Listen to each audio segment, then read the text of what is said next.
क्रीडा विभाग प्रमुख सोयगाव महाविद्यालय या सोयगाव महाविद्यालयाच्या क्रीडा विभाग प्रमुख माननीय प्राध्यापक अश्विनी देशमुख मॅडम या ठिकाणी मंचावरती उपस्थित आहेत. त्यांचंही मी महाविद्यालयाच्या वतीनं कार्यक्रम संयोजन समितीच्या वतीनं खूप खूप स्वागत करतो.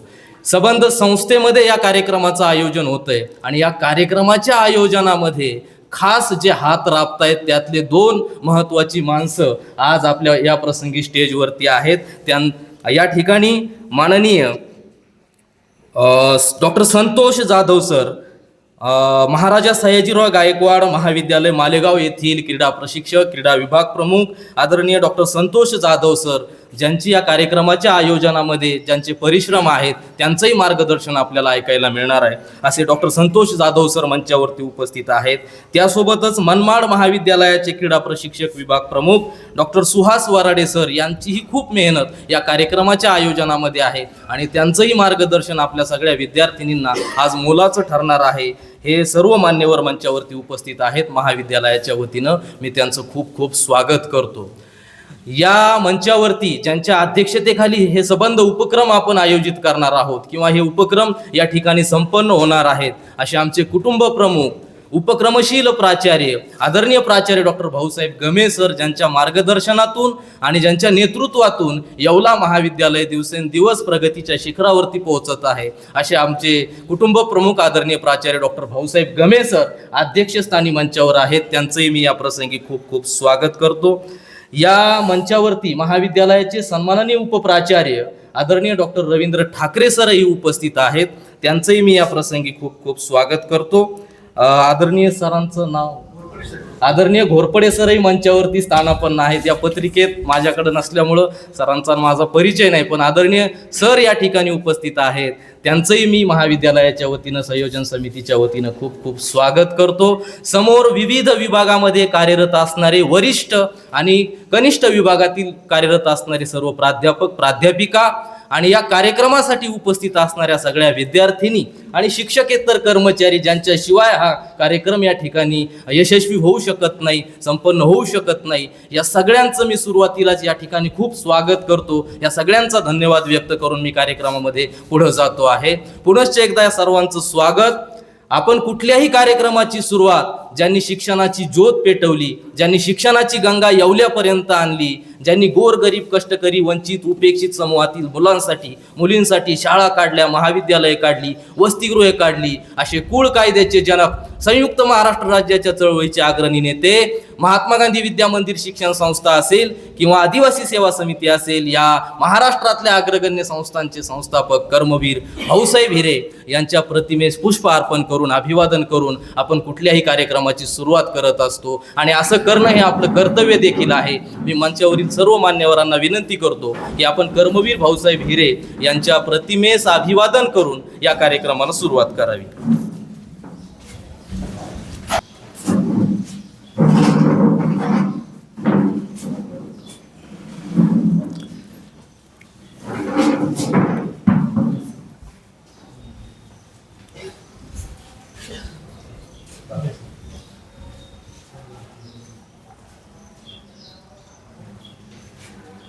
आदरणीय श्री सुशीलभाई गुजराती, आदरणीय प्राध्यापक अश्विनी देशमुख मॅडम, माननीय डॉक्टर संतोष जाधव, माननीय डॉक्टर सुहास वराडे, आदरणीय घोरपडे सर, माननीय प्राचार्य डॉक्टर भाऊसाहेब गमे सर, उपप्राचार्य ठाकरे सर, सर्व मान्यवर या ठिकाणी प्रतिमेचं पूजन करत आहेत, अभिवादन करत आहेत.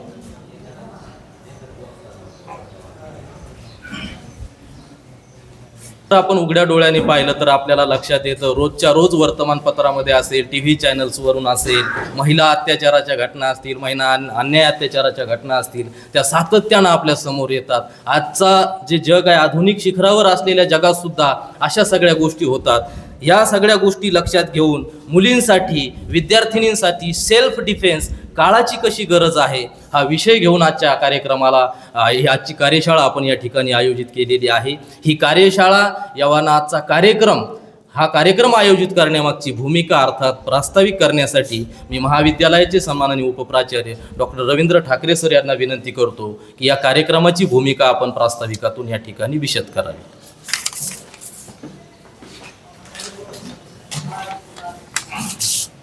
धन्यवाद सर. महात्मा गांधी विद्या मंदिर संचलित कला, वाणिज्य व विज्ञान महाविद्यालय येवला या महाविद्यालयामध्ये आपल्या संस्थेच्या कोषाध्यक्षा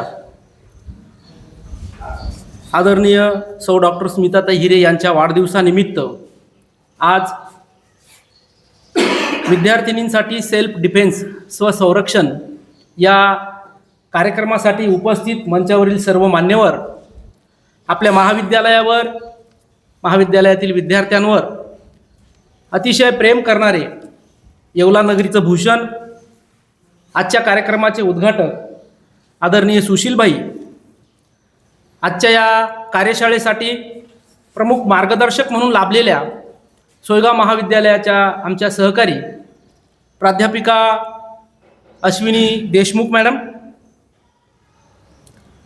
या कार्यक्रमाला यशस्वी करण्यासाठी आम्हाला मदत करणारे आमचे सहकारी doctor Santosh Jadhav sir, doctor Suhas Varade sir, सन्माननीय घोरपडे सर, आजच्या कार्यक्रमाचे अध्यक्ष आमचे मार्गदर्शक आदरणीय प्राचार्य डॉक्टर भाऊसाहेब गमे सर, ज्यांनी सुंदर असं सूत्रसंचालन केलं ते माझे मित्र वावळ सर, आणि या सभागृहामध्ये उपस्थित माझे कनिष्ठ आणि वरिष्ठ महाविद्यालयातील सर्व सहकारी, कनिष्ठ विभागाचे माझे सहकारी वैभव सोनवणे सर, सर्व विभागांचे विभाग प्रमुख, सर्व प्रशासकीय अधिकारी आणि विद्यार्थिनी भगिनींनो, आपले सगळे की आज आपण जरी चंद्रापर्यंत जाण्याच्या गप्पा करत असलो, 21व्या शतकातल्या गप्पा करत असलो, तरी देखील समाजामध्ये बुरसटलेल्या मानसिकतेचे बरेच असे लोक आपल्याला पाहायला मिळतात. स्त्रियांवरील अन्याय अत्याचार आज देखील थांबलेले नाहीत. आपण अनादी काळापासून असं म्हणत आलो की यत्र नार्यस्तु पूज्यन्ते रमन्ते तत्र देवता. तरीही आज या सफेदपोश समाजाच्या मानसिकतेमध्ये अशी भावना कुठेतरी लपलेली आहे की नारी ही अबला आहे, असहाय आहे. या असहाय आणि अबला म्हणणाऱ्या समाजाला प्रत्युत्तर देण्यासाठी, आमच्या विद्यार्थिनींना सक्षम करण्यासाठी, जीवनामध्ये काही असा एक वाईट प्रसंग जर आला तर त्याच्यावर कशा पद्धतीने आपण मात करू शकतो, स्वसंरक्षण कसं करू शकतो, आपला स्वतःचा बचाव आणि आपल्याबरोबर कोणी भगिनी असतील त्यांचा आपण, मैत्रिणी असतील त्यांचा आपण बचाव कसं करू शकतो, याच्या टिप्स देण्यासाठी, हे शिक्षण तुम्हाला आज देण्यासाठी ही कार्यशाळा या ठिकाणी आज आयोजित केलेली आहे. आपल्या जवळ जे काही असेल, काही कठीण प्रसंग, जीवन आहे, जीवनाचं आपल्याला सांगता येत नाही, भविष्यामध्ये कसा काळ येईल हे कोणाला सांगता येत नाही, तर समाजामध्ये वावरत असताना म्हणजे आपल्याला अशा दूषित नजरा ओळखण्यापासून तर कोणाचे हावभाव असतील किंवा काही स्पर्श असतील, अशा काही वाईट घटना कशा टाळता येतील, स्वतःचं स्वसंरक्षण कसं करता येईल, शारीरिक मानसिक दृष्ट्या आपल्याला कसं सदृढ होता येईल आणि आपलं व्यक्तिमत्व कसं फुलवता येईल, या उदात्त हेतूने आज या कार्यशाळेचं आयोजन केलेलं आहे. या कार्यशाळेमध्ये आपल्याला अतिशय बारकाईच्या टिप्स तुम्हाला मिळणार आहेत, काही क्ल्यूज मिळणार आहेत, त्याचा तुम्ही निश्चितच आपल्या जीवनामध्ये अवलंब करावा असं मी आपल्याला आव्हान करतो. आज आदरणीय ताईंचा वाढदिवस आहे. मी महाविद्यालयीन परिवार, आदरणीय प्राचार्य आणि आपल्या सगळ्यांच्या वतीने आदरणीय स्मिताताई हिरे यांना वाढदिवसाच्या खूप खूप शुभेच्छा देतो आणि या ठिकाणी थांबतो. धन्यवाद.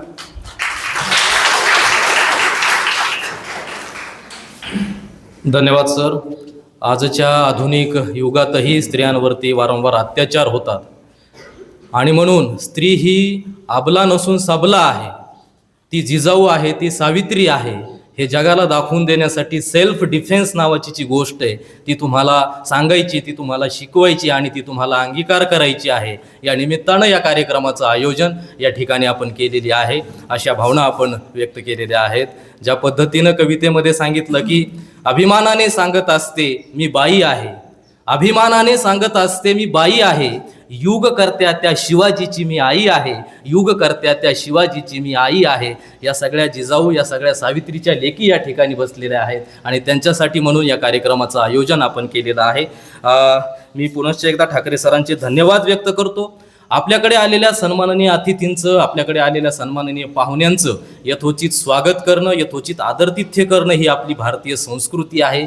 हे आपलं कर्तव्य असतं. आणि या भावनेतून आजच्या प्रसंगी या ठिकाणी उद्घाटक म्हणून उपस्थित राहिलेले माननीय उद्योजक, माननीय टेनिसपटू श्री सुशीलभाई गुजराती या ठिकाणी उपस्थित आहेत. महाविद्यालयाचे सन्माननीय प्राचार्य तथा आजच्या कार्यक्रमाचे सन्माननीय अध्यक्ष आदरणीय डॉक्टर गमे सर यांना मी विनंती करतो की माननीय सुशीलभाईंचं आपण महाविद्यालयाच्या वतीनं या प्रसंगी यथोचित असं स्वागत करावं.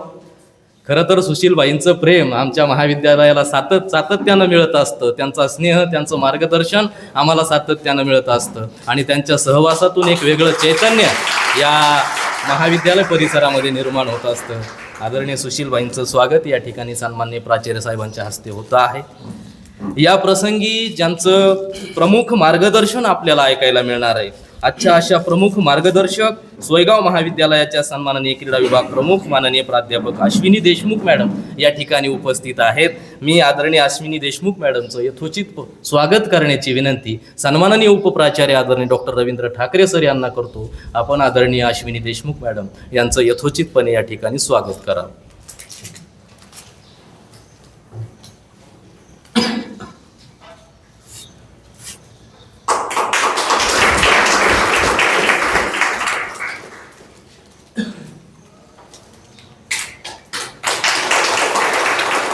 धन्यवाद.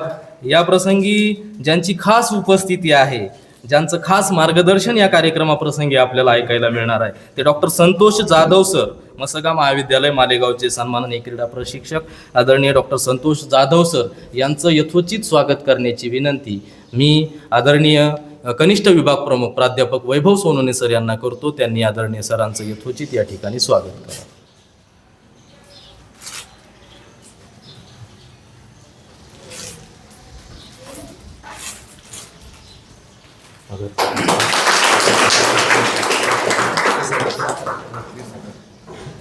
धन्यवाद.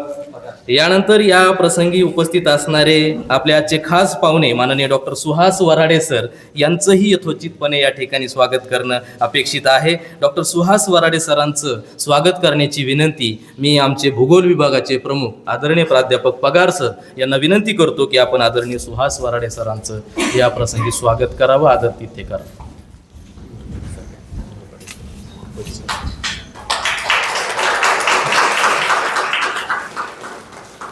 या ठिकाणी आणखी ज्यांची खास उपस्थिती लाभलेली आहे असे आदरणीय घोरपडे सर यांचंही स्वागत करण्याची विनंती मी डॉक्टर निलेश नाईक सरांना विनंती करतो की आपण आदरणीय घोरपडे सरांचं या प्रसंगी यथोचित स्वागत करावं.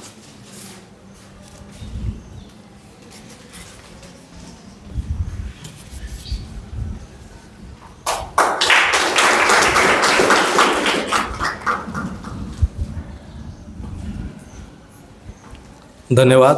यानंतर एक स्वागत या ठिकाणी संयोजन समितीच्या वतीनं होणं अपेक्षित आहे. ते आमचं आम्ही कर्तव्य समजतो, कारण ज्यांच्या नेतृत्वामध्ये, ज्यांच्या मार्गदर्शनामध्ये आम्ही येवला महाविद्यालयाचे विविध उपक्रम असतील ते यशस्वीपणे संपन्न करू शकतो असे आमचे मार्गदर्शक आदरणीय प्राचार्य डॉक्टर भाऊसाहेब गमे सर, आजच्या कार्यक्रमाचे अध्यक्ष आदरणीय गमे सर यांचं यथोचित स्वागत करण्याची विनंती मी सुशीलभाई गुजरातींना करतो. आपण आजच्या अध्यक्षांचं या प्रसंगी स्वागत करावं.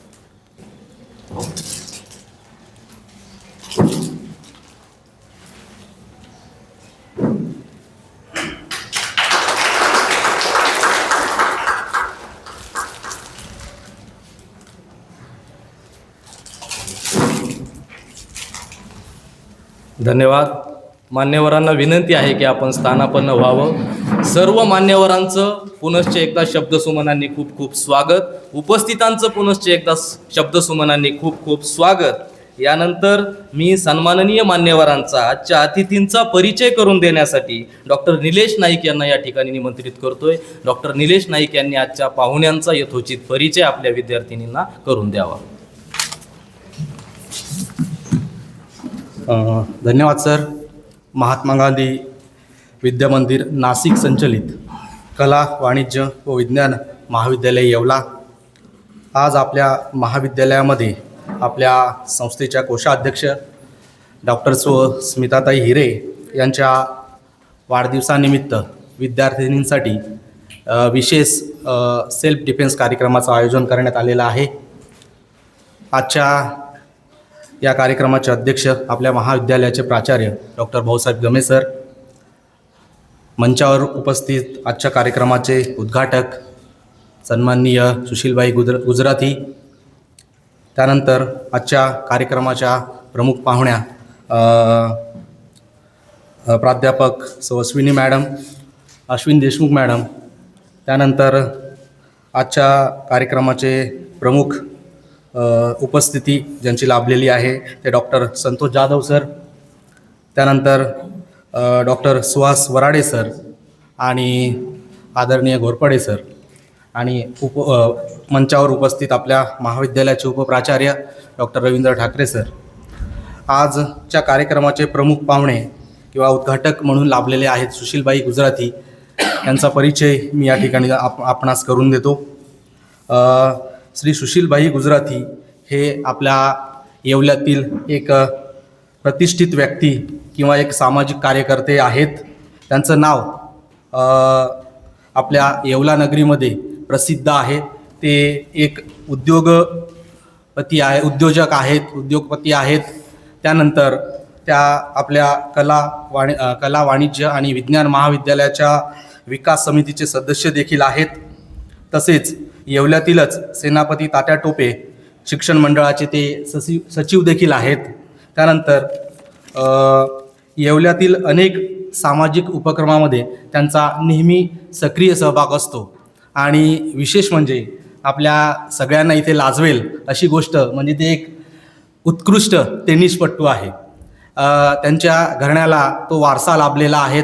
त्यांचे पिताश्री ते देखील एक उत्तम टेनिसपटू आहेत, टेनिस खेळायचे, आणि त्यांच्या घरालाही एक परंपरा लाभलेली आहे. म्हणून ते देखील एक सुंदर पद्धतीने आत्ता देखील ते दररोज सकाळी टेनिस खेळण्यासाठी जात असतात. म्हणून एक क्रीडा क्षेत्रामध्ये एक चांगलं नाव देखील त्यांचं आहे. म्हणून मी सुशीलबाई यांचा परिचय या ठिकाणी करून दिला. त्यांचा परिचय हा फार मोलाचा आहे. त्यानंतर आपल्या कार्यक्रमासाठी उपस्थित प्रमुख मार्गदर्शक ज्या लाभलेल्या आहेत त्या प्राध्यापक अश्विन देशमुख मॅडम यांचाही मी परिचय आपणास करून देतो. त्या असिस्टंट प्रोफेसर आहेत.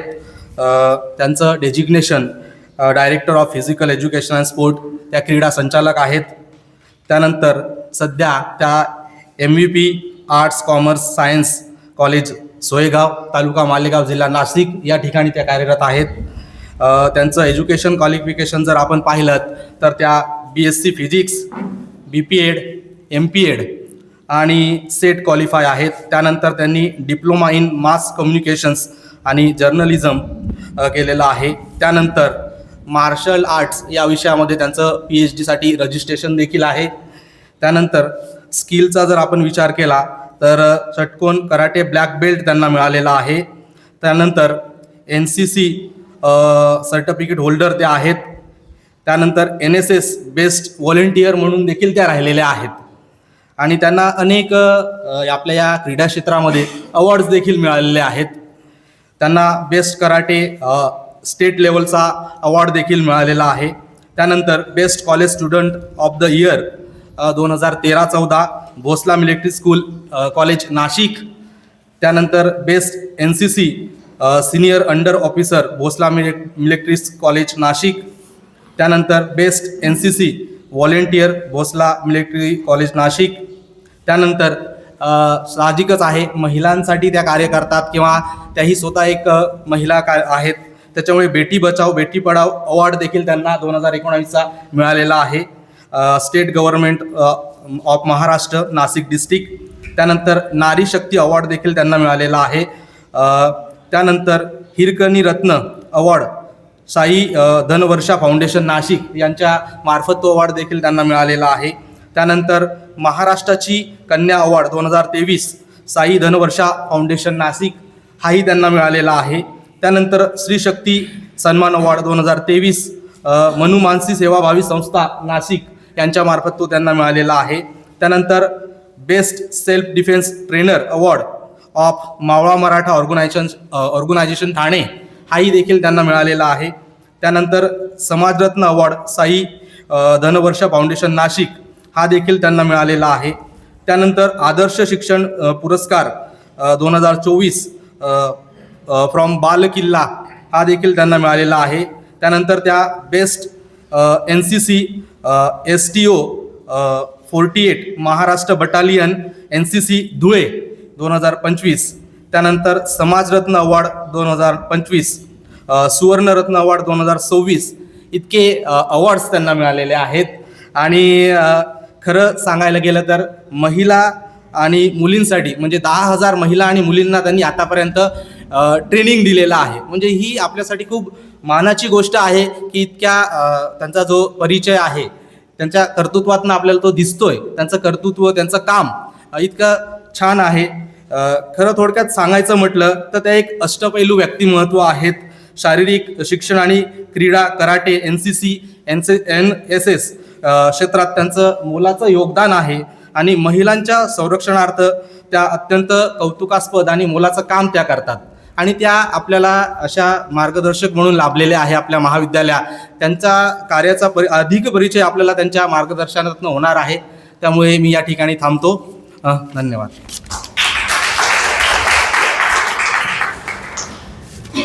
धन्यवाद सर. आजच्या दोन्हीही मान्यवरांचा यथोचित असा परिचय डॉक्टर निलेश नाईक यांनी या ठिकाणी करून दिला. त्यामुळं त्याच्यावर आणखी मी अधिकचं बोलणं या ठिकाणी संयुक्तिक ठरणार नाही.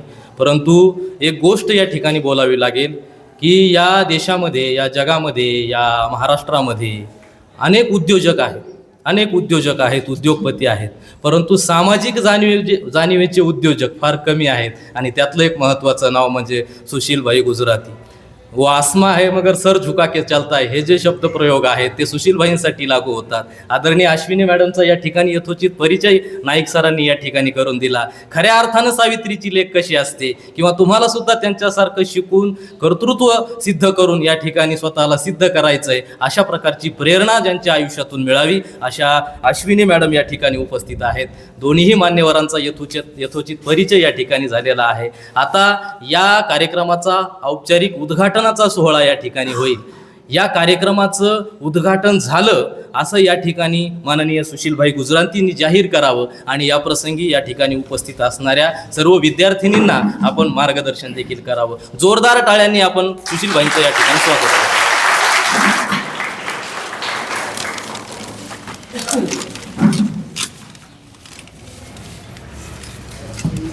आदरणीय व्यासपीठ, सर्व शिक्षक वृंद आणि आज अनेक विद्यार्थिनी आवर्जून सर्व मुलं तर नाहीच आहेत.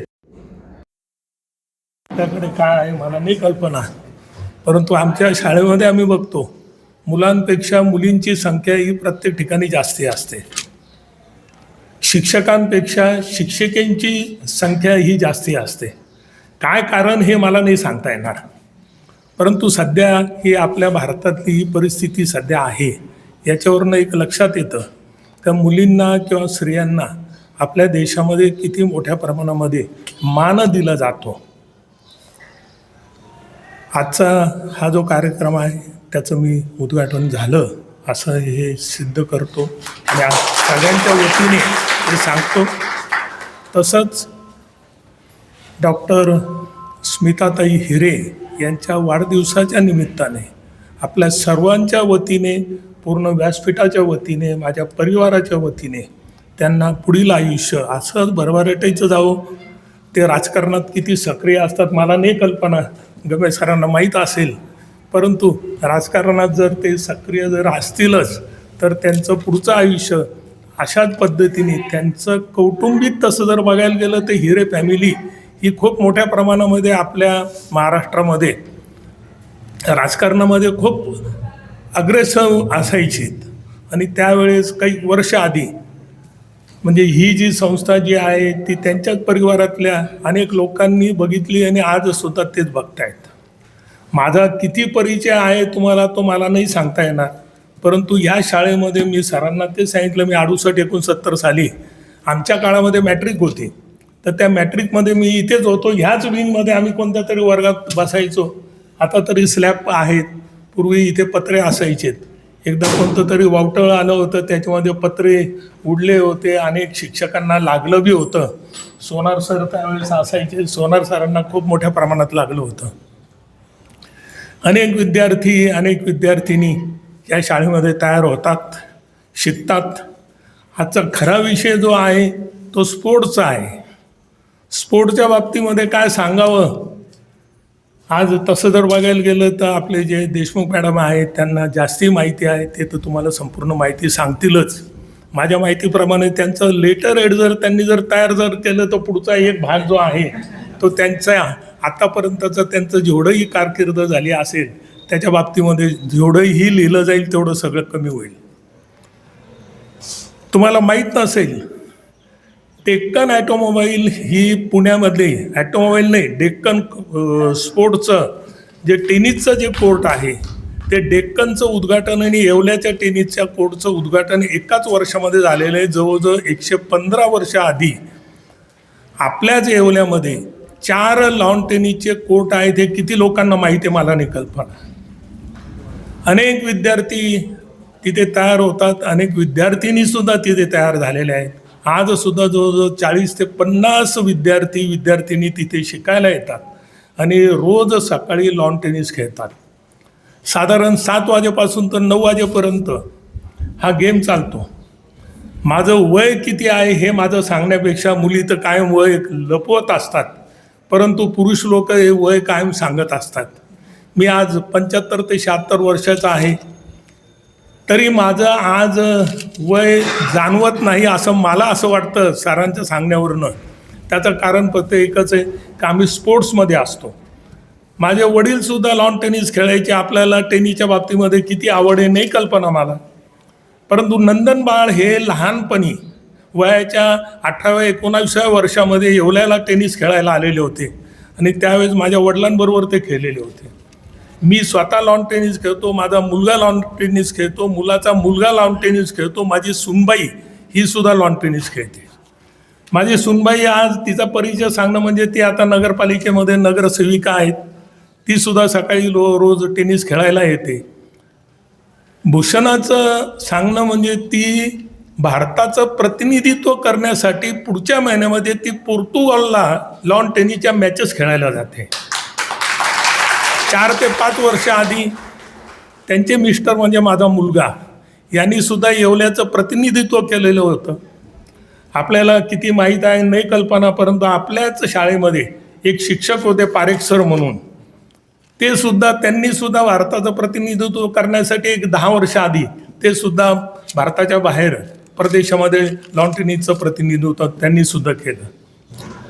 खेळ हा प्रत्येकाच्या जीवनामध्ये का असावा याचं कारण मी जास्ती सांगणं हे चुकीचं आहे, परंतु खेळ जर असलं तर माणसामध्ये, विद्यार्थिनीमध्ये खेळाडू प्रवृत्ती असते. आजच्या मितीला मी फक्त एवढंच सांगेल का प्रत्येक विद्यार्थिनीने खेळाच्या बाबतीमध्ये खूप चांगल्या पद्धतीने त्याच्यामध्ये इन्व्हॉल्व व्हावं. इन्व्हॉल्व झाल्यानंतर खरोखर त्याच्या पद्धतीने आपलं शरीर खूप चांगलं राहतं, आपलं मन चांगलं राहतं आणि या सगळ्या गोष्टी या अवगत राहतात त्या खेळामुळे राहतात. अभ्यास तर हा प्रत्येकाला करावाच लागतो. अभ्यासामध्ये आजकाल मुली खूप मोठ्या प्रमाणामध्ये खूप पुढच्या बाजूला गेलेल्या आहेत. माझ्या माहितीप्रमाणे एअरक्राफ्टसुद्धा आज मुली चालवताना आपण बघतोय. वेगवेगळ्या डिफेन्समध्ये मुलींचं खूप मोठ्या प्रमाणामध्ये योगदान असतं. त्यांची उंची, त्यांच्या पायाची हाईट ही जर आपण बघितली तर आपल्याला शक्य वाटत नाही का बा ह्या पद्धतीने सुद्धा मुलींचं योगदान असेल किंवा या पद्धतीने मुलीसुद्धा फ्रंटवर जाऊन युद्धाच्या याच्यामध्ये किंवा देशाच्या संरक्षणासाठी सुद्धा मुलींचं योगदान असू शकतं. यापूर्वी त्या पद्धतीने कधी वातावरण नव्हतं. याचा अर्थ असा नाही आहे का पूर्वीच्या लोकांना आपल्याला नाव ठेवायचं आहे. जग जसं बदलत असतं तसं आपला देशसुद्धा बदलत गेला आणि बदलल्यामुळे त्याच्यामध्ये आता आजच्या परिस्थितीमध्ये तसं जर बघायला गेलं तर स्त्रियांचं, मुलींचं प्रमाण प्रत्येक गोष्टीमध्ये खूप मोठ्या प्रमाणात वाढलेलं आहे. पूर्वी अगदी म्हणजे मुलगी सांगितली किंवा स्त्री सांगितली म्हणजे तिचं काम फक्त स्वयंपाक करणं, कपडे धुणं किंवा सकाळ उठले का नवऱ्याने चहा मागितला किंवा नाही मागितला, तो चहा घेतला किंवा नाही घेतला एवढंच काम असायचं. आजच्या परिस्थितीमध्ये तसं जर बघितलं तर अशा पद्धतीचं कोणतंही काम नाही आहे आणि नसावं सुद्धा. आज मुली आणि मुलं किंवा पती आणि पत्नी हे एका लेवलनी चालतात. आज तसं जर बघायला गेलं तर आपण ड्रायव्हिंगच्या मध्ये सुद्धा अनेक मुली अनेक स्त्रिया या मोटरसायकल चालवताना दिसतात, स्कूटर चालवताना दिसतात. आम्ही आमच्याकडे बघतो का आमच्याकडे एक विंग संपूर्ण सर एक मुलींच्यासाठी किंवा स्त्रियांसाठी म्हणून आम्हाला स्त्री सेल्समनसुद्धा ठेवावे लागतात. पूर्वी हा भाग कधीच नव्हता आणि कोणत्याही शोरूममध्ये स्त्रिया किंवा मुली या कधीही दिसायच्या नाहीत. आज येवल्यासारख्या ठिकाणी सुद्धा अनेक शोरूम आहेत, अनेक दालनं आहेत. तिथे जर आपण जर बघितलं तर सूटबूटमध्ये मुली असतात. त्याचं कारण फक्त एकच का बा अवेअरनेस हा प्रत्येकामध्ये आलेला आहे. मला त्या बाबतीमध्ये मी जास्ती सांगणार नाही, मॅडम त्या बाबतीमध्ये जास्तीच सांगतील. या बाबतीमध्ये फक्त आजच्या निमित्ताला फक्त मी एवढंच सांगेन का सगळ्या मुलींनी सक्षम व्हायला पाहिजे, स्वतःची मानसिकता खूप चांगली ठेवायला पाहिजे आणि कोणताही प्रसंग जर आला तर त्या प्रसंगाला सामोरे जायची आपल्यामध्ये ही हिंमत पाहिजे. आणि ती हिंमत माझ्या माहितीप्रमाणे प्रत्येक मुलीमध्ये प्रत्येक स्त्रियामध्ये आजकालच्या जमान्यामध्ये आलेली आहे. त्या बाबतीमध्ये मी जास्ती सांगणं का बरं का प्रत्येकजण मोबाईलमध्ये इतकं इन्वॉल्व आहे का त्या मोबाईलच्या माध्यमातून प्रत्येकाला खूप मोठ्या प्रमाणामध्ये माहिती मिळते आणि त्या अनुषंगाने प्रत्येकजण चालतं. मॅडमचं असं जर बघायला गेलं तर कराटे किंवा या बाबतीमध्ये खूप चांगल्या पद्धतीने त्यांचं ज्ञान आहे आणि मुलींमध्ये तो जो विषय जो आहे तो खरोखर मोठ्या प्रमाणामध्ये असायला पाहिजे. मुलींनी कोणतंही एकांत जी जागा असेल त्या एकांताच्या जागेमधून फिरवू नये. फक्त एवढंच आजच्या मितीला मी सांगेल, जो रहदारीचा भाग असेल त्या रहदारीच्या याच्यातूनच जावं, भले तो लांब असो किंवा जवळचा असो, परंतु रहदारीमधून त्यांनी कधीही प्रवास करावा. वेगवेगळ्या पद्धतीने आपण मोबाईलवर किंवा टी व्हीवर रोजच्या बातम्या बघतो. खरोखर त्या पद्धतीच्या बातम्या बघून किंवा ऐकून खरोखर वाईट वाटतं. आणि तसं जर बघायला गेलं तर आपली संस्कृती जी भारताची आहे त्या भारतीय संस्कृतीमध्ये मुलींकडे किंवा स्त्रियांकडे बघायचा दृष्टिकोन हा खूप वेगळा आहे. आपण स्त्रियांना किंवा मुलींना एक वेगळ्या पद्धतीचा मान देतो. तुम्हाला माहीत नसेल, माझी आज नात ही लंडनला जवळजवळ 4 ते 5 वर्षापासून आहे. ती एकटी आहे तिथे. तिचं फक्त कारण का बरं का आजकाल तसं जर बघायला गेलं तर ह्या जीवनामध्ये मुलं आणि मुली ह्या कोणत्याही प्रकारामध्ये 2 वेगळ्या पद्धतीने आईवडीलसुद्धा त्यांच्याकडे बघत नाही. त्याच्यामुळे ती आज लंडनसारख्या ठिकाणी एकटी आहे. ती तिथेसुद्धा लॉन टेनिस खेळते. हे सांगायला मला खरोखर मोठेपणा वाटतो. प्रत्येकाने स्पोर्ट्समध्ये असावं. स्पोर्ट्समध्ये जर असले तर आपलं शरीर खूप चांगलं असतं, निरोगी असतं. आणि आजच्या मितीला मला बोलवलं. माझ्या 2 शब्द तुम्ही सगळ्यांनी शांततेत ऐकून घेतले. मला जास्ती भाषण करणं हे येत नाही, परंतु मी माझ्या जेवढ्या भावना असतील मनातल्या त्या मी खरोखर मांडायचा प्रयत्न केला. त्या आपण सगळ्यांनी ऐकून घेतल्या. मी ह्याच शाळेचा विद्यार्थी आहे एवढीच माझी ओळख आहे. मला कोण किती ओळखतं मला नाही कल्पना, परंतु ह्या शाळेचा मी एक विद्यार्थी आहे एवढीच माझी खरोखरची ओळख आहे. नाहीतर मी या शाळेमध्ये माझ्या माहितीप्रमाणे गणेश सरांनी सुद्धा माझा एक कार्यक्रम ठेवला होता. त्यावेळेस माझं एक ट्रेलरचं युनिट खूप मोठ्या प्रमाणात होतं. तर मॅन्युफॅक्चरिंग कशी करावी याच्यासाठी माझं एक वक्तव्य त्यावेळेस होतं. त्यावेळेससुद्धा मी इथे आलेलो होतो. परंतु त्या दिवशीसुद्धा मी ते सांगितलं होतं का ह्या शाळेचा मी एक फक्त विद्यार्थी आहे, याच्या व्यतिरिक्त माझी कोणतीही ओळख नाही आहे. एवढं बोलून मी माझं 2 शब्द संपवतो. जय हिंद, जय महाराष्ट्र. धन्यवाद सर. आदरणीय सुशील भाईंनी या ठिकाणी आपल्या सगळ्या विद्यार्थिनींना, सगळ्या उपस्थितांना मोलाचं असं मार्गदर्शन केलेलं आहे. अगदी थोडक्यात परंतु अतिशय मोलाचं असं मार्गदर्शन आदरणीय सरांनी केलेलं आहे. आणि सर म्हणतात म्हणजे मोठ्या माणसांचं वैशिष्ट्यच असतं की ते स्वतःचं मोठेपण स्वतः सांगत नाहीत, परंतु अहंकाराचा वारा न लागो मज राजसा या संतवचनाप्रमाणे आदरणीय सुशीलभाईंचं काम असतं. हे आम्ही नेहमी पाहतो, नेहमी अनुभवतो. आजही सुशीलभाई या ठिकाणी आले आणि यथोचित मोलाचा असा संदेश त्यांनी या निमित्तानं या विद्यार्थिनींना दिला. सक्षम व्हा आणि समर्थ बनवा स्वतःला, अशा पद्धतीचा संदेश आदरणीय सरांनी दिला. मी सुशीलभाईंचे या प्रसंगी खूप खूप धन्यवाद व्यक्त करतो. त्यांनी या कार्यशाळेचं उद्घाटन केलं, उद्घाटक म्हणून उपस्थित राहिले. याबद्दल महाविद्यालयाच्या वतीनं, आम्हा सर्वांच्या वतीनं त्यांच्याप्रती पुनश्च कृतज्ञता व्यक्त करतो. आणि यानंतर ज्यांचं प्रमुख मार्गदर्शन आपल्या सगळ्यांना ऐकायचं आहे, त्या सोयगाव महाविद्यालयाच्या सन्माननीय क्रीडा विभाग प्रमुख माननीय प्राध्यापक अश्विनी देशमुख मॅडम, त्यांचा परिचय तर नाईक सरांनी यथोचितपणे तुम्हाला करून दिला. त्यावरून तुमच्या सगळ्यांच्या लक्षात आलं की आदरणीय अश्विनी मॅडम यांचं मार्गदर्शन आज आपल्याला या प्रसंगी मोलाचं ठरणार आहे. मी अश्विनी मॅडम यांना विनंती करतो की या ठिकाणी उपस्थित असणाऱ्या सर्व विद्यार्थिनींना आपण यथोचित असं मार्गदर्शन करावं. जोरदार टाळ्यांनी मॅडमचं आपण स्वागत. धन्यवाद सर.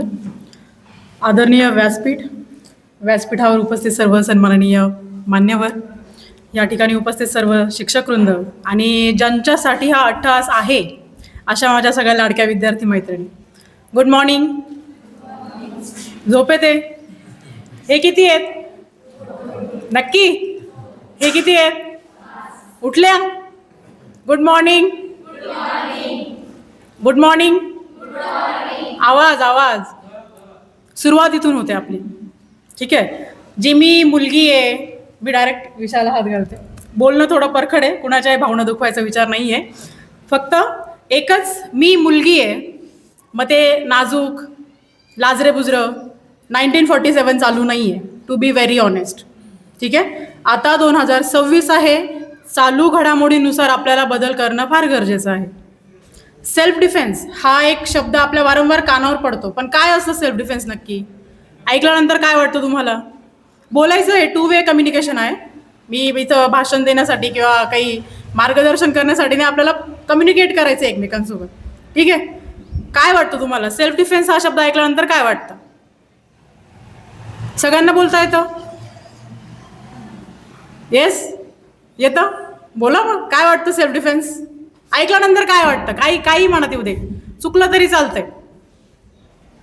मी या कॉलेजला नाही आहे, तुमचे इंटरनलचे मार्क्सही कट करणार नाही आहे मी. सो चुकलं तरी चालेल. बोला, काय वाटतं सेल्फ डिफेन्स ऐकल्यानंतर? तुम्ही बोलले तर मला कळणार आहे की तुम्हाला खरंच कळतंय. काय वाटतं? कोणीतरी एक एवढ्या पूर्ण क्लासरूममध्ये काहीच वाटत नाही?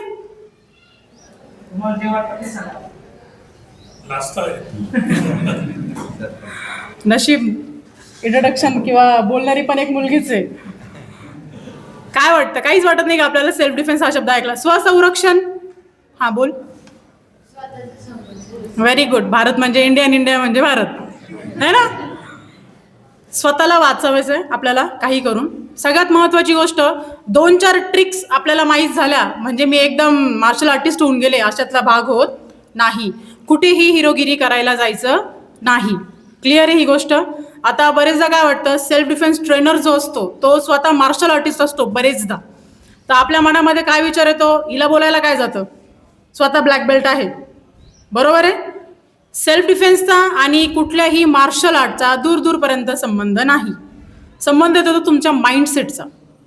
जितका पॉवरफुल माइंडसेट असेल तितकं तुम्ही चांगल्या पद्धतीने सेल्फ डिफेन्स करू शकता. बेसिकली 3 गोष्टी जास्त महत्त्वाच्या आहेत. काय? Mental fitness, secondary physical fitness, and tertiary म्हणजे थर्ड थिंग इज तुम्हाला आपल्याच शरीराबद्दल, आपल्याच बॉडीबद्दल थोडीशी माहिती पाहिजे. कारण मुलींची स्ट्रेंथ म्हणजे जी ताकद म्हणतो ही नॅचरली मुलांपेक्षा थोडी कमी असते. जशी फ्लेक्सिबिलिटी मुलींची जास्त असते, लवचिकता, तशी मुलींची ताकद ही मुलांपेक्षा कमी असते. मग जर आपल्याला आपल्या शरीराबद्दल काही वायटल पॉईंट्स जर माहीत असतील शरीराचे, तर आपण कमीत कमी ताकदीत जास्तीत जास्त इम्पॅक्ट देणारा अटॅक करू शकतो आणि स्वतःला सोडवू शकतो. आता प्रत्येक वेळेस अटॅक करणं गरजेचंच आहे का? तर नाही. दुसरी गोष्ट, एकदम स्मार्ट पद्धतीने सांगितलेल्या पद्धतीने मार्शल आर्टिस्टच्या ट्रिक्स अँड टर्म्स वापरून आपण सेल्फ डिफेन्स करतोय तरच आपले घरचे आपल्याला घरात घेतील अशातला भाग आहे का? तुम्ही दगड जरी उचलून फेकून मारलात, that is also comes under self defence. घरी तुम्ही सुखरूप पोहोचणं आई वडिलांसाठी जास्त गरजेचं असतं. रादर तुम्ही गावठी पद्धतीने सेल्फ डिफेन्स केला की स्टँडर्ड पद्धतीने सेल्फ डिफेन्स केला, डझंट मॅटर. कळतंय? दगड फेकून मारला तरी सेल्फ डिफेन्स होतो, चावले तुम्ही तरी सेल्फ डिफेन्स होतो, तुम्ही अगदी तुमच्या हातातली मेटलची बॉटल मारली तरी सेल्फ डिफेन्स होतो. याच्यासाठी गरजेचं काय असतो? Mental alertness. म्हणून मी पहिली गोष्ट काय सांगितली महत्वाची? Mental fitness. मेंटल फिटनेस का? कारण जी सिच्युएशन आली, तुमच्यावर या सिच्युएशन याव्यात असं आम्हाला कुणालाही वाटत नाहीये. इन केस जर आली तर कशी टॅकल करायची, कसं त्याला सामोरं जायचं ह्यासाठी आपण हे सगळं प्रशिक्षण घेत असतो. ठीक आहे. मेंटल अलर्टनेस का? कारण तुम्हाला त्या सिच्युएशनमध्ये कळलं पाहिजे की मला नक्की काय करायचंय. फिजिकल फिटनेस का? कारण तुम्ही एखादी कानाखाली ठेवली तर ती समोरच्याला ॲटलिस्ट लागली पाहिजे. आपल्याला मच्छर मारायचे नाही. ठीक आहे. म्हणून फिजिकल फिटनेस गरजेचा असतो. आणि थर्ड थिंग काय सांगितले मी?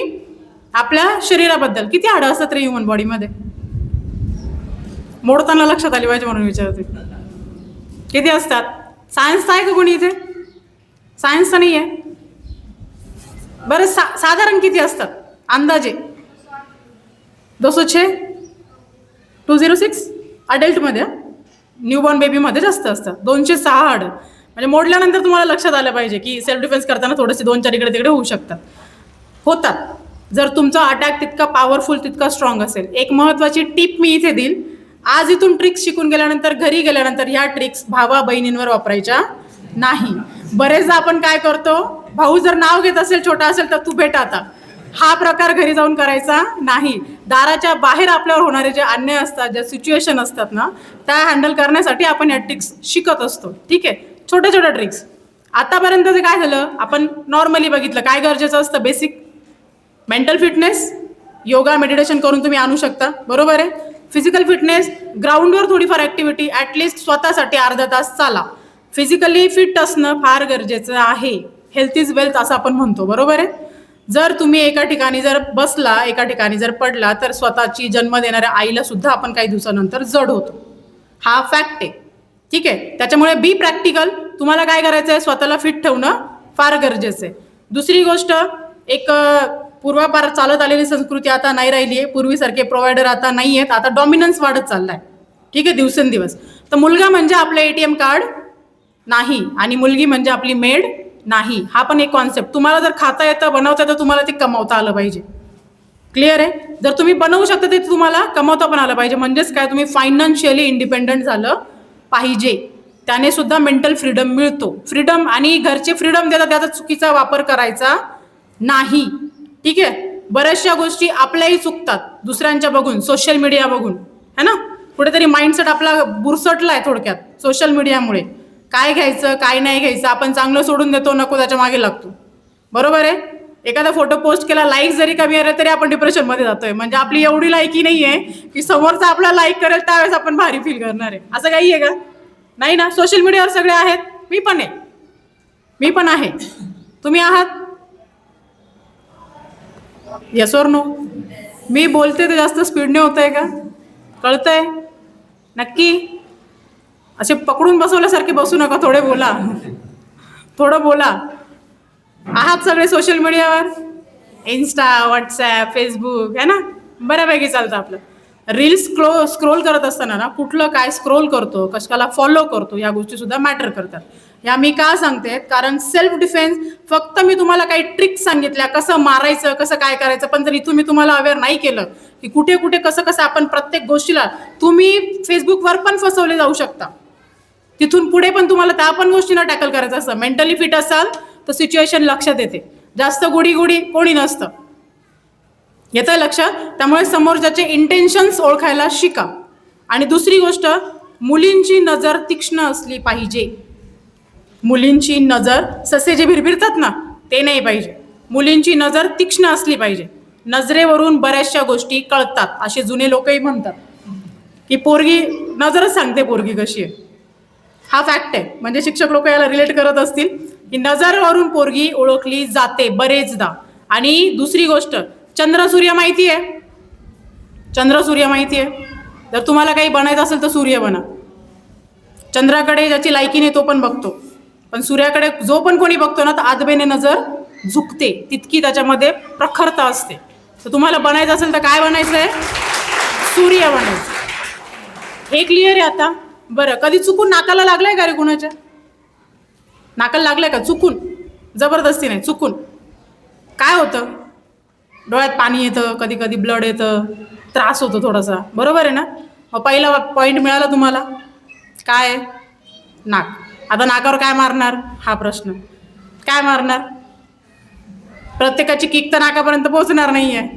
बरोबर. काय मारणार? बुक्का मारणार, पंच मारणार. तो कसा मारणार? आता मला एक गोष्ट विचारायची तुम्हाला, माझा एक प्रश्नाचं तुम्ही सगळ्यांनी विचार करून उत्तर द्या. कुठला पंच चांगला? एक आपण असा मारतो, एक हा एक मधून अंगठा असतो आणि एक बाहेरून अंगठा असतो. कोणता पॉवरफुल आहे? फर्स्ट वाला और सेकंड और थर्ड? कोणता पॉवरफुल आहे? फर्स्ट वाला? सेकंड वाला जास्त लागेल ना? आणि थर्ड वाला बाहेरून जो थंब येतो? नाही. Do you know Newton's third law of motion? Newton माहिती का, सफरचंद पडलं खायचं सोडून शोध लावत बसला, असं काहीतरी ऐकलं होतं आपण रीलमध्ये, बरोबर ना? न्यूटन सायंटिस्ट आहे, त्याने काय केलं होतं, गतिविषयकचे 3 नियम मांडून ठेवले. त्या सायंटिस्टच्या म्हणण्यानुसार किंवा नियमानुसार गतीचा जो 3रा नियम आहे, ॲक्शन रिॲक्शन लॉ म्हणतो आपण त्याला, बरोबर? क्रिया प्रतिक्रिया. बॉल म्हणजे जे आपले बॉल्सचे गेम असतात, स्पेशली ड्रिबलिंगवाले, बास्केटबॉल असू दे किंवा क्रिकेट असू दे, बॉल जितका जोरात आपण मारतो तितका लवकर बाउन्स होतो. म्हणजे काय, जेवढ्या फोर्सने खाली जातो तितकाच फोर्स जमिनीवर एक होतो आणि तो रिबाउंड होतो वरती, बरोबर आहे? हे मान्य आहे सगळ्यांना. केलंय कधी? जोरात खाली बॉल मारतो आपण तो वरती, हळू सोडला तर तो खाली लगेच डेड होऊन जातो, बरोबर आहे? पण जोरात मारा तो जोरात वरती येतो. आता तुम्ही मला सांगितलं फर्स्ट किंवा सेकंड पंच जास्त पॉवरफुल आहे. इथं जर न्यूटनचा 3रा नियम, गतिविषयक नियम लागला, to every action there is equal and opposite reaction. To every action there is equal and opposite reaction. म्हणजे काय, जितका फोर्स तुम्ही समोर देणार आहे तितकाच तुमच्याकडे येणार आहे, बरोबर? आता सपोज हा अंगठा जर मध्ये किंवा इथे आणि मी जर खूप जोरात मारला तर तितकाच जोर समोरून पण लागणार आहे. आपलाच अंगठा मोडून घ्यायचा आहे का? नाही ना. मग न्यूटनचा 3रा नियम लक्षात ठेवायचा आणि पंच करताना कधी पण हे 4 बोटं घेतले की हा बाहेरून घ्यायचा. सगळ्यात पहिली गोष्ट, आपला अंगठा सेफ राहतो, आपल्याला मोडतोड समोरच्याची करायची, स्वतःची नाही करायची, ठीक आहे? आणि दुसरी गोष्ट, जो फोर्स आपण बॉडीतून काढतो तो प्रॉपर एक्झॅक्ट लागला जातो समोरच्याला. म्हणून तुम्हाला कुठली गोष्ट लक्षात ठेवायची, पंच करताना प्रॉपर आणि अंगठा बाहेरून कर्ल करायचा. क्लिअर ही गोष्ट? असा किंवा असा पंच मारायचा नाही. पहिला पॉईंट काय पाहिला आपण? बॉडीचे पॉईंट्स बघतोय आपण, कुठे कुठे मारायचं. कुठला पहिला पॉईंट काय म्हणतात त्याला? नाक. पहिला पॉईंट काय आपला? नाक. दुसरं काय? डोळे. जरा अंगठ्याने असे प्रेस करून बघा बरं डोळे, काय वाटतं? स्वतःचे आपण जरा प्रेमात करू, पण ट्राय करा. काय वाटतं? अंगठ्यांनी फक्त प्रेस करून बघा आपले डोळे मध्ये. थोडासा त्रास होतो कारण आपण प्रेमात केलं. ते जर समोरचा आपल्याला त्रास देतोय म्हणून आपण जर डोकं 4 बोटांमध्ये पकडून जर जोरात प्रेस केलं तर काय होईल? त्रास होणार आहे. सी, मुलींमध्ये जे एक जन्मताच एक आई असते, मुलींमध्ये, प्रत्येक मुलीमध्ये असते, इवन इन्क्लुडिंग मी. त्या आईच्या आतलं जे प्रेम असतं ना, त्याला लागेल हा जर विचार करत बसतो तर तुम्ही सेल्फ डिफेन्स करू शकणार नाही, कधीच नाही. आणि मुलगी आहे, अबला आहे, थोडासा तबला वाजवायला शिका, असं माझं वाक्य असतं. अबला म्हणून राहायचं नाही तर थोडासा तबला वाजवायला शिकायचं समोरच्याचा, ठीक आहे? तर काय, डोळे जर प्रेस केले तर ऑब्व्हियसली त्रास होणार आहे. समोरची व्यक्ती ज्यावेळेस एखादी सिच्युएशन क्रिएट करेल त्यावेळेस जर तुम्हाला उचलून नेलं, किडनॅप केलं, आजकाल चालणाऱ्या घडामोडी आहेत, रेप केसेस आपण बऱ्याचशा ऐकतो, बरोबर आहे ना? तर त्यावेळेस होणारा त्रास हा अनबेअरेबल असणार आहे. त्याच्यामुळे थोडासा त्रास समोरच्याला जर आपण दिला तर तो ॲक्सेप्टेबल आहे, ठीक आहे, चालतंय. स्वतःला वाचवण्यासाठी सेल्फ डिफेन्समध्ये तुम्ही समोरच्याला एन्जॉय करू शकता. इन केस तुमचा जर हार्ड हिट असेल, समोरच्याची डेथ जरी झाली, तुम्ही जर प्रूव्ह केलं की हा सेल्फ डिफेन्समध्ये झालेला अटॅक आहे, तरी तुम्हाला कोर्ट अटक करू शकत नाही. क्लिअर आहे? सेल्फ डिफेन्समध्ये, आणि ते प्रूव्ह करता आलं पाहिजे. ही कंडिशन क्लिअर आहे? समोरच्या व्यक्ती तुम्हाला उचलून येत असताना, तुमच्यावर अत्याचार करत असताना तुम्हाला लागेल, तुम्हाला त्रास होईल, या गोष्टींचा विचार करत नाही. त्यामुळे सेल्फ डिफेन्स करत असताना समोरच्याला लागेल, त्रास होईल, हाही विचार तुम्हाला करायचा नाही. दुसरी गोष्ट, टाळी एका हाताने वाजत नाही, अशी आपली एक म्हण आहे. मला काय सांगायचं कदाचित कळलं असेल 50%. काय? टाळी एका हाताने वाजत नाही. आजकालच्या फॅशनच्या चक्करमध्ये मुली हे विसरल्यात की आपण अंगभर कपडे घालायला पाहिजे. मी स्वतः एक मुलगी आहे तरी मी या गोष्टीला दुजोरा देते. साधा एखादा फोन घेतला तरी आपण त्याला लगेच कव्हर लाव, स्क्रीन गार्ड लाव, या गोष्टी करतो. आपल्या ह्युमन बॉडीची कॉस्ट माहिती आहे? नाही माहिती, पण आपण काय करतो, फॅशनच्या चक्करमध्ये नको ते अंग प्रदर्शन करत बसतो. हे आपलंही चुकतं. म्हणून मी बोलली काय, टाळी एका हाताने वाजत नाही. वेस्टर्न कल्चर फॉलो करतात थोडंफार ठीक आहे. भारतीय संस्कृती शिकण्यासाठी लोक बाहेरून इथे येऊन PhD करतात आपल्या संस्कृतीवर. आणि आपण काय मूर्खपणा करतो, आपण बाहेरच्यांना फॉलो करत बसतोय. तुम्ही फॉरेन कंट्रीमधल्या मुली बघा, साड्या नेसून कॉलेजला जातात. आपल्या इकडे साडी नेसून कॉलेजला यायला लाज वाटते. फॅक्ट आहे, बरोबर ना? ठीक आहे, बदलत्या काळासोबत बदला, त्याला मी काही म्हणणार नाही. मी स्वतःही वेस्टर्न कपडे घालते, पण ते अंगभर असावे. ठीक आहे, प्रदर्शन मांडायचं नाही. आपण कुठेही स्वतःचं एक्झिबिशनला बसलेलो असू असं भासवायचं नाही. सगळ्यात पहिली मॉरल रिस्पॉन्सिबिलिटी आपली आहे. ठीक आहे, काय प्रॉपर आपल्या संस्कृतीनुसार आपण प्रॉपर कपडे घालावेत. किती मुलींच्या कपाळाला टिकली आहे?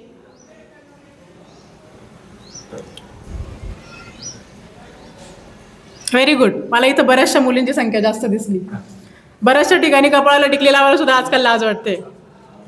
आणि उत्तर काय असतं, जीन्सवर टिकली शोभत नाही. ती जीन्सवर नाही, कपाळावर लावायची असते, है ना? काय, कपाळाला टिकली लावा. ज्याची त्याची संस्कृती जाणे त्याने जपा. एवढंच. क्लिअर आहे? दुसरा पॉईंट आपण काय पाहिलं, डोळे. बॉडीचा दुसरा पॉईंट काय पाहिला, डोळे. तिसरा आहे कान. आजकाल मुलींप्रमाणेच मुलंही फॅशन करतात. कानामध्ये काही बाळी असेल किंवा काही खडा असेल, असते ना. जरा आपण हे पाम, आता थोडे नाजूक हात असते तर जरा कमी लागेल, पण जरा येत आहे जोरात. हा जो पाम आहे हा थोडा टाईट असेल तर तुम्ही काय करता, दोन्ही साईडने कानांवर मारायचंय. फक्त एकदम मारून बघा बरं, आपल्या कानावर हळू मारा, ट्राय करा. फक्त थोडंफार लागतं, मारल्यानंतर लागतंय. म्हणजे काय, समोरच्यालाही त्रास होऊ शकतो. तो पण ह्युमन बॉडी आहे, रोबोट तर नाही आहे कोणी, बरोबर? ह्युमन बॉडी म्हणजे लागल्यानंतर त्याला रक्तच निघणार आहे की एखाद्या वायर निघणार आहे, काही सॉकेट येणार आहे बाहेर, असं काही आहे नाही. ऑब्व्हियसली ह्युमन बॉडी आहे तर रक्तच बाहेर येणार आहे, लागणार आहे मारल्यानंतर. जे सांगितलंय तेच एक्झॅक्ट केलं पाहिजे, गरजेचं नाही. जसं आपल्याला लहानपणापासून सांगितलं जातं, पाण्यात पडलं, हातपाय मारले की आपण पोहून जातो, किंवा नॉर्मल न हलता स्तब्ध राहिलो आपण फ्लोट करतो पाण्यावर, बरोबर आहे? Same thing. जर सेल्फ डिफेन्सच्या तुम्हाला थोड्याशा जरी तुमच्या ॲटलिस्ट कानावरून, म्हणजे आपण एक म्हण आहे, परत मानीचा वापर जास्त आहे माझ्याकडे, लग्न नाही केलं तरी मांडवा खालून जातो. म्हणजे काय, जर ऐकलेल्या असतील गोष्टी किंवा ॲटलिस्ट बघितलेल्या असतात, बरोबर ना? ऐकल्या किंवा बघितल्या, आपण थोडेफार डेमॉन्स्ट्रेशन पण घेणार आहोत. ऐकलेल्या असतील किंवा बघितलेल्या असतील गोष्टी, तर ते एखादी सिच्युएशन क्रिएट झाली सेम, तर आपण काहीतरी हालचाल करतो. ठीक आहे, स्वतःला वाचवण्याचा प्रयत्न करतो. तिसरा पॉईंट काय पाहिलं आपण, आहेत का सगळ्यांना? पहिला काय होता, दुसरा, तिसरा, चौथा येतो आपण आता खाली, माउथ. कधी लागलंय का? काय होतं, दात आपल्या ओठांमध्ये जातात किंवा जिभेमध्ये, किंवा रक्त येतं तोंडातून बाहेर, लागतं म्हणजे त्रास होतो. मग चौथा पॉईंट कुठे आला तुमचा, इथे. आता इथे अटॅक करताना आपण बरेचदा काय विचार करतो, मी मुलगी आहे, मी साडी नेसली आहे किंवा सलवार सूट घातला आहे, किंवा कपड्यांच्या बद्दल आपण एक ठेवतो माइंडसेट आपला.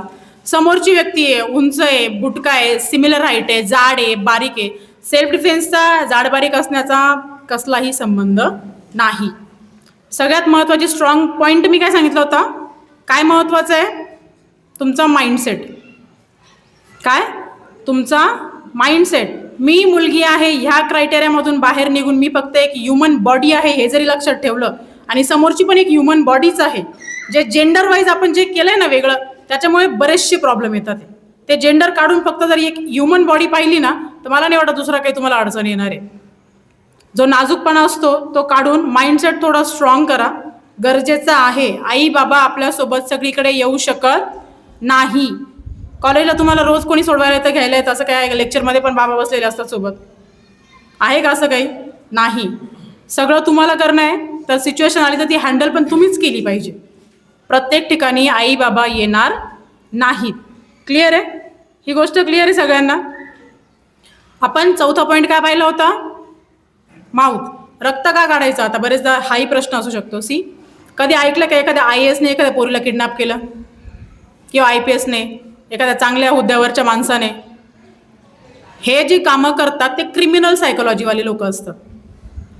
ठीक आहे, चांगल्या घरचे मुलं, माणसं ती व्यक्ती ती कधी कधी असेल थोडासा माइंडसेट खराब, पण त्या ॲटलिस्ट त्या पदामुळे तरी बांधलेली असते.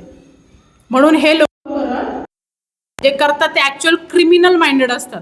आणि क्रिमिनल माइंडेड लोकांची सायकोलॉजी चेंज करण्यासाठी ब्लड फ्लो होणं फार गरजेचं असतं. चुकून कधी पडलंय का सायकल गाडी किंवा आपटलं असं झाडावरून खाली? कधी झालंय का? लागलंय का? मुक्कामार लागलं तर त्या जखमेला तितकी इज्जत नसते, पण त्याच ठिकाणी जर खरचटलं रक्त जरी बाहेर आलं तरी ती जखम फार एकदम पुरवते आपल्याला बरेच दिवस. बरोबर आहे ना? तर ब्लड बाहेर आलं तर सायकोलॉजी चेंज होते. म्हणून आपल्याला शक्यतो रक्त बाहेर काढण्यावर, म्हणजे तुम्ही अगदी चावले तर कडकडून चावा घ्यायचं आहे तुम्हाला. फक्तच काहीतरी मच्छर चावल्यासारखं चावून, मुंगी चावल्यासारखं चावून करायचं नाही. दात प्रत्येकाला एका सगळे बोचरे दात आहे सगळ्यांना, बरोबर? चावू शकता, अगदी कडकडून चावू शकतो. नॉनव्हेज खात नसेल तरी अशा वेळेस चावायचं, ठीक आहे? नॉनव्हेज खात नसेल तरी एक कुत्र्यासारखा लचका तोडायचा, भले तो नंतर 14 इंजेक्शन लावून बसेल. कडकडून चावायचं जरी असेल तर. सेल्फ डिफेन्स करताना प्रेमात करून चालत नाही. रडणं ऑप्शन नाही, ठीक आहे? मी मुलगी आहे, मग हात पकडला, मग सोड नाही सोडला, लागली रडायला, रडणं ऑप्शन नाही. ऑप्शनच नाही ठेवायचा. आणि जेव्हा तुम्हाला मल्टिपल ऑप्शन्स असतात ना, माझा भाऊ आहे, माझे वडील आहे, माझे मित्र आहेत, माझ्या बहिणी आहेत, माझे सर आहेत, माझ्या मॅडम आहेत, ऑप्शन जितके जास्त द्याल तितकं स्वतः कमकुवत व्हाल. ऑप्शन जितके कमी कराल, मला ऑप्शन नाही, मला करणंच आहे, त्यावेळेस तुम्ही ऑटोमॅटिक कराल. ऑप्शन्स कमी करा. मी केपेबल आहे मला स्वतःला सांभाळायला. आपण लहान आहात का आता? 10th+ असाल सगळे? 10वीच्या पुढचे आहात सगळे की छोटे आहे कोणी? नाही ना, 10वीच्या पुढे सगळे. तर तुम्ही नक्कीच केपेबल आहात. इवन तुमच्यापेक्षा आता कोणी लहान असेल तर तुम्ही त्यालाही सांभाळायला केपेबल आहात, ठीक आहे? थोडा परखडपणा आपल्यामध्ये आला पाहिजे. एक मुलगी म्हणून त्या क्रायटेरियातून थोडंसं बाहेर पडलं पाहिजे.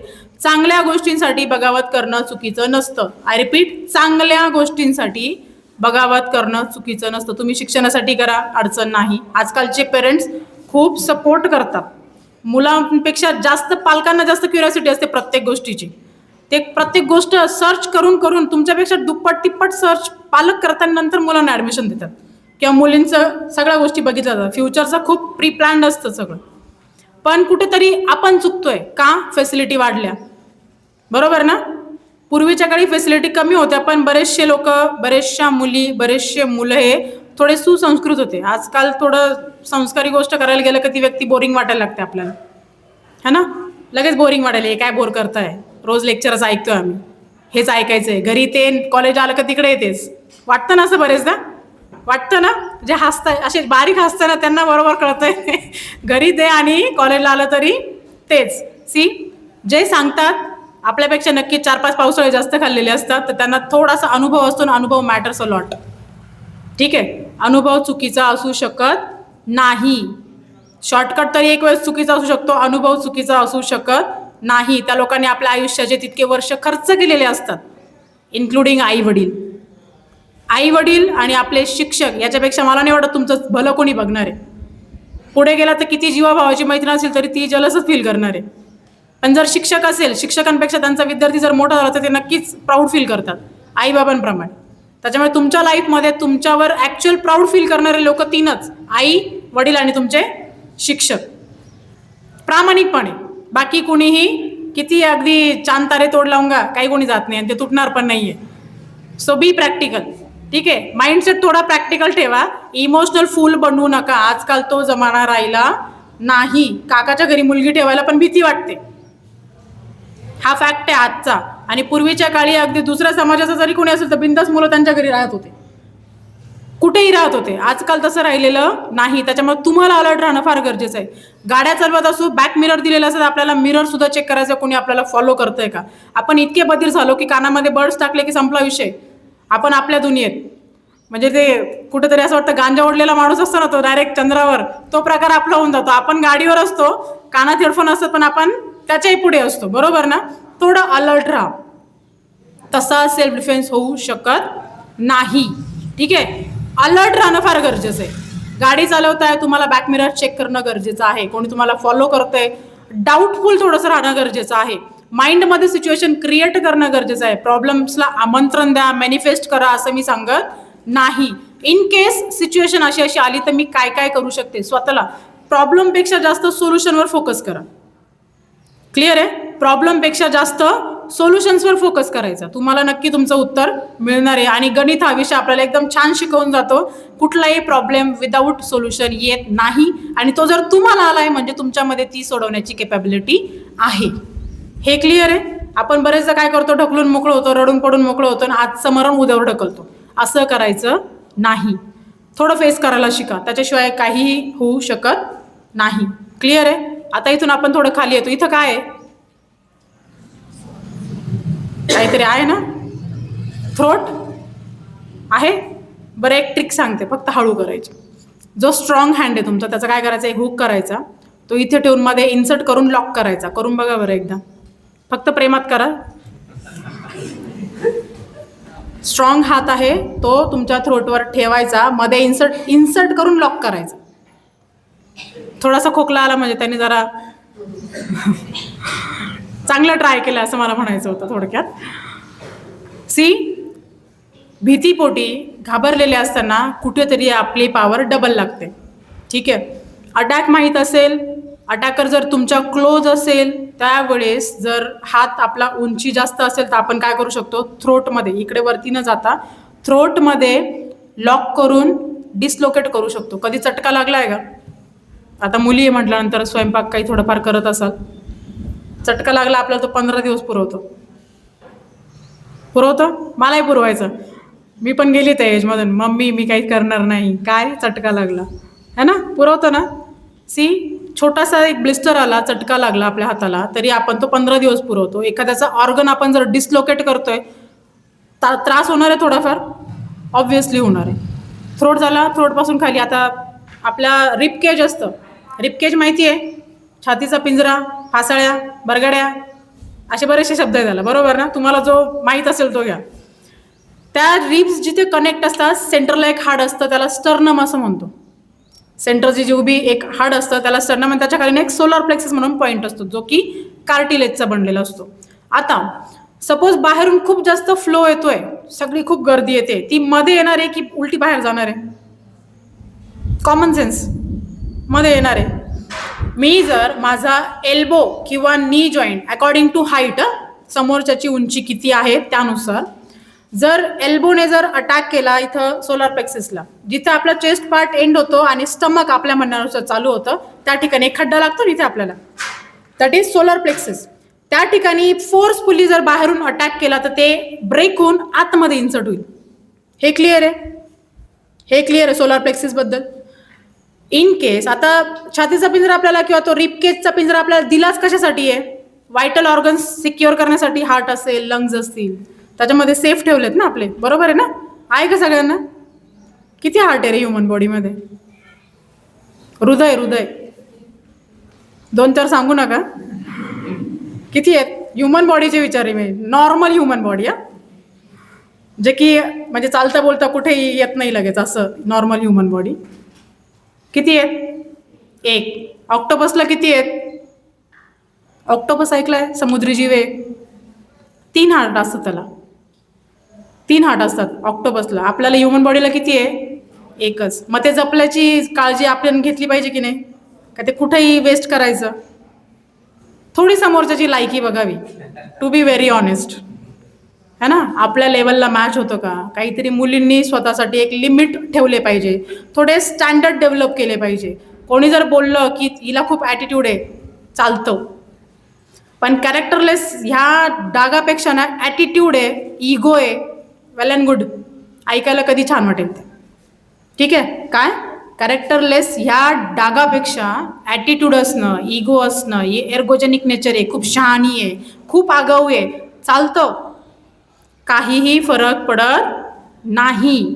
पण एकच, ज्याला आपण शील म्हणतो, ज्याला आपण चारित्र्य म्हणतो, ज्याला आपण कॅरेक्टर म्हणतो, त्याच्यावर शिंतोडे उडता कामा नये, याची काळजी आपण घ्यायची. हे क्लिअर आहे? हे क्लिअर आहे? क्लिअर आहे? ओके. स्टर्नम जर आपण ब्रेक केलं बाहेरच्या बाजूने फोर्स देऊन, तर ते आतमध्ये इन्सर्ट होणार आहे. इन केस जर तुमचा प्रॉपर फोर्स आणि अँगल लागला तर तो हार्टमध्ये पण इन्सर्ट होऊ शकतो, आणि हार्टमध्ये लिटरली ऑक्सिजन बबल जरी गेला तरी स्ट्रोक येण्याचे चान्सेस असतात. जर एखाद्या कार्टिलेजचा तुकडा पूर्ण इन्सर्ट होता तर सडन डेथ पण होण्याचे चान्सेस असतात. मार्शल आर्टिस्टमध्ये 1-2 डेथ झाल्यात अशा. इवन माझ्या एका मुंबईच्या फ्रेंडकडून पण सर ह्या पद्धतीने एक डेथ झाली आहे, पण ती सेल्फ डिफेन्समध्ये होती, सो तिला इतका काही प्रॉब्लेम नाही आला. पण होऊ शकतं जर सडन अटॅक, पॉवरफुल अटॅक असेल तुमचा आणि प्रॉपर एक्झिक्यूट केला असेल फोर्स, तर तो ऑटोमॅटिक समोरच्याला भोगावा लागतो. स्टर्नम नंतर आपण खाली जातो ग्रोइन ऑर्गन्स, तिथे तुम्हाला अटॅक फक्त आणि फक्त नी जॉईंटने करायचा, ग्रोइन ऑर्गन्स. ठीक आहे. त्यानंतर येतो आपला लेफ्ट हँड साईड. आता टी व्हीमध्ये अक्षय कुमारच्या मूवीमध्ये मोस्ट प्रोबेबल आपल्याला बघायला मिळतं, कारण तोही ब्लॅक बेल्ट आहे, मार्शल आर्टिस्ट आहे अक्षय कुमार. ऐकलंय अक्षय कुमार? हिरो आहे एक, छान आहे. हां, ऐकलाय की नाही? हो किंवा नाही? ऐकलाय ना? सी, ज्यावेळेस आपण लेफ्ट हँड साईडला जी कॅरोटिड आर्टरी असते आपली, जी हार्टकडून ब्रेनकडे ब्लड सप्लाय करत असते, नाईफ किंवा चॉप अटॅक शार्प जर आणि विथ फोर्स जर केला तर थोड्या वेळासाठी समोरची व्यक्ती अनकॉन्शियस आपण करू शकतो. क्लिअर आहे? आता बरेचदा आपण म्हणतो की क्लोरोफॉर्म टाकून कोणी बेशुद्ध करून उचलून नेण्याचा प्रयत्न करतं. ऐकलंय? टी व्हीत बघतो बघा, रुमाल लावला की ते बेशुद्ध पडतं, मग उचलून नेतात. क्लोरोफॉर्म लावून करतात बेशुद्ध बरेचदा, है ना?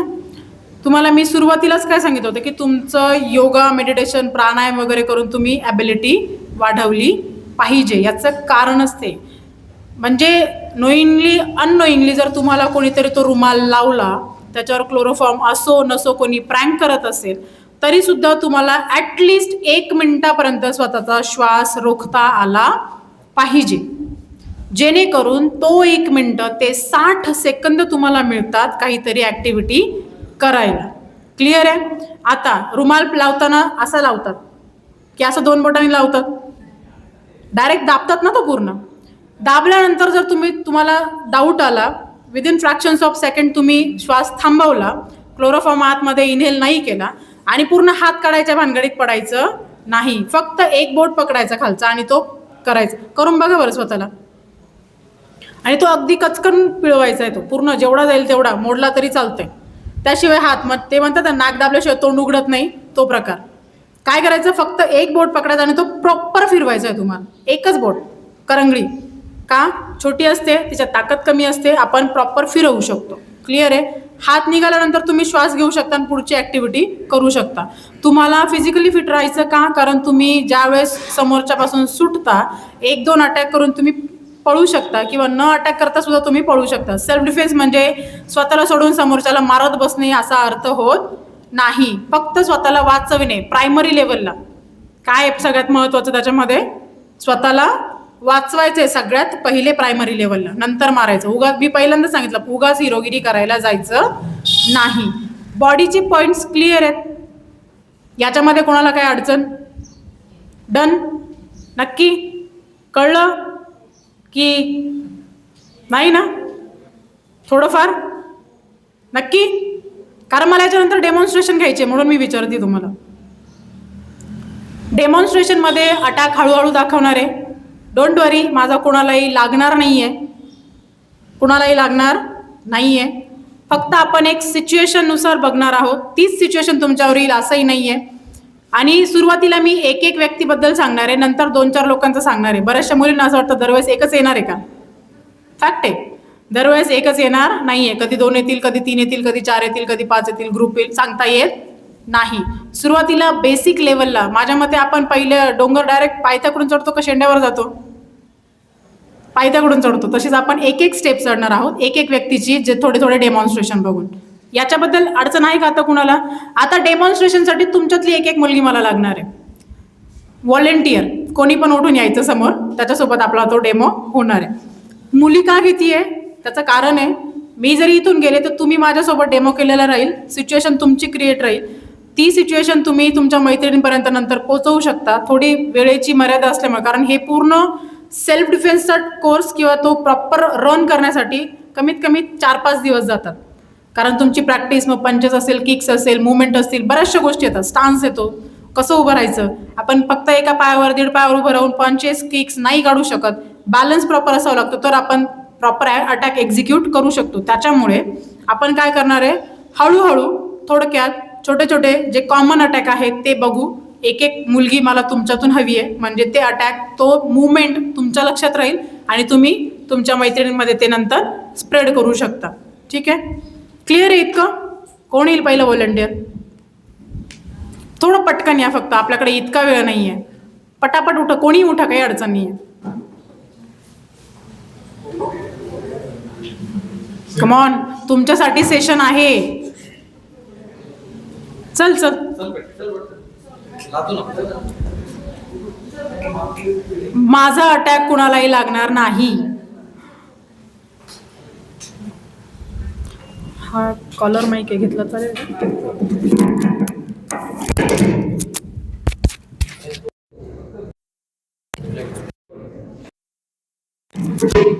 बरं, ठीक आहे.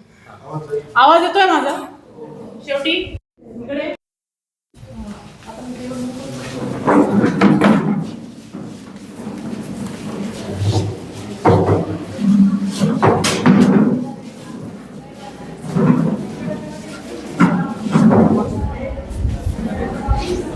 आवाज येतोय?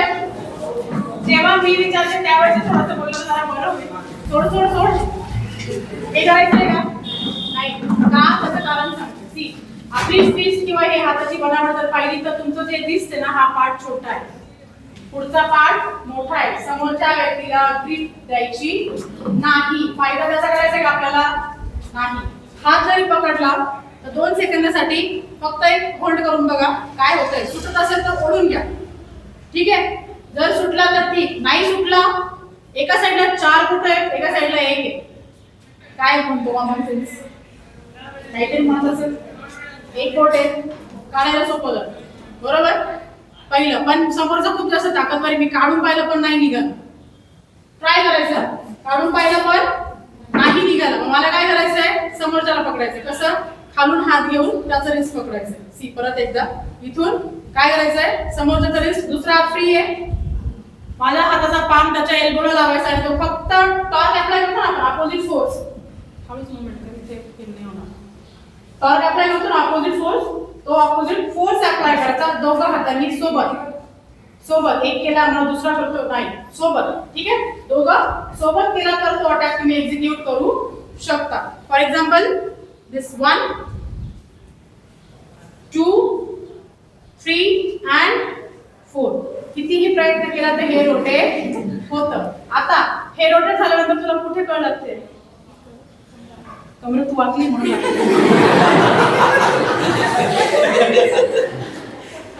दुसरी गोष्ट, हे करत असताना हात सोडायचा नाहीये इथला, अदरवाईज तुमचा अटॅक तितका प्रॉपर होणार नाही. क्लिअर आहे? 1 2, हा फक्त रोटेट केला. आता इथे इथे जर मी करते हे, तर ऍक्च्युअल हा जॉईंट जो आहे ना, हा बॉल अँड सॉकेट जॉईंट आहे. म्हणजे काय? एका सॉकेटमध्ये हा बॉल आपला फिक्स केलाय. तो जर तुम्ही नॅचरल मुवमेंट नाही केला तर तो मूव्ह करतो, पण तो जर थोडासा मुवमेंट वेगळी केली किंवा फोर्स करला तो बॉल सॉकेटमधून मूव्ह करतो. क्लिअर आहे? मी चटक्याचं उदाहरण दिलं होतं. सपोज इथचा जर हा बॉल आहे, हा ह्युमरस असेल हा बॉल, हा जर बॉल बाहेर आला तर काय होईल? मजा होईल ना? डिसलोकेशन होईल ना जॉईंटचं. हा डायरेक्ट सॉकेटमधून बाहेर येतोय, म्हणजे अनबेरेबल पेन असणार आहे. थोडक्यात काय?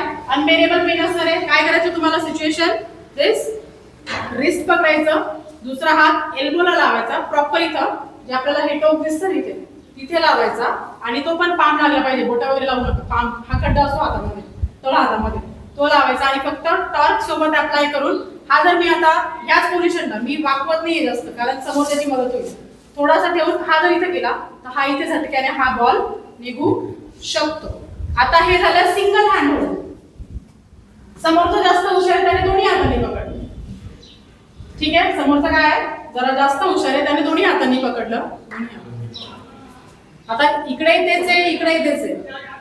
इथे सुद्धा मी तो फंडा वापरू शकते. ठीक आहे, वापरू शकते, पण चान्सेस थोडे कमी होतात. 100% एक्झिक्यूट केलं जाणार नाही.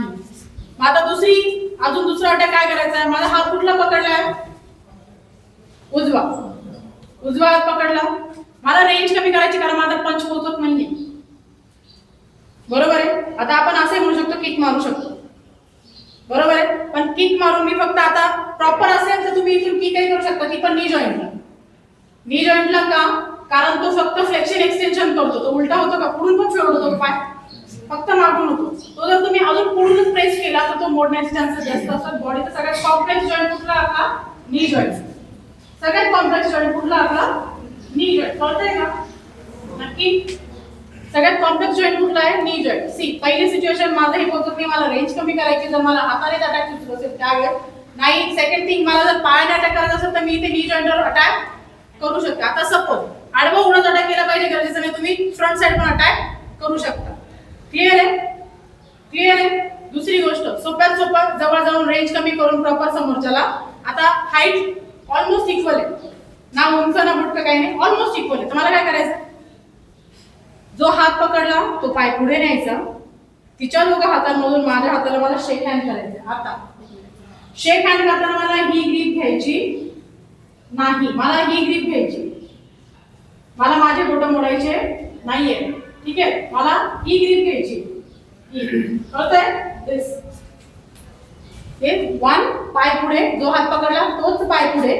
त्यानंतर दोन्ही हातांच्या आतमध्ये टाकून माझ्या हाताला मला काय करायचंय? शेक हँड करून फक्त काय करायचं? दोन्ही हाताने हात वरती खेचायचा. आता ही जी मुवमेंट आहे आपण एकदम हळू बघतोय. हात ऑटोमॅटिक पकडत पकडत पकडत पकडत कुठपर्यंत येणार आहे? इथे कळलं ते हात सुटतात, ऑटो सुटतात. आता गेल्यानंतर माझा हात कुठे येतो? इथे येतोय. दिस वन. ही हाईट इक्वल आहे म्हणून. हाईट जर माझी कमी असेल तर 2 येतंय. 3. मला किती अटॅक भेटतात? अटॅक फक्त तुम्हाला मेंटली अलर्ट राहणं गरजेचं आहे. पटापट सुचू शकतात. गरजेचं नाहीये मी काय सांगितलं, मी हा केला मग तुम्ही तोच केला पाहिजे आणि वेळेवर मला काय सांगितलं अटॅक आठवत मी काहीच करणार नाही, रडत बसेल, करायचं नाही. तिथे जरी तुम्हाला वाटलं ना चावायचं तरी सुद्धा तुम्ही चावू शकता. क्लिअर ही गोष्ट? चावायला मिळतात चावा, फक्त कसं चावायचंय? जरा कडकडून चावायचं, ठीक आहे? डबल हँड होल्ड झाला, सिंगल हँड होल्ड झाला. थँक्यू. सेकंड व्हॉलेंटियर चे केस मोठे असते, मुलींमध्ये असतात जनरली, वेणी वगैरे असतात तसे.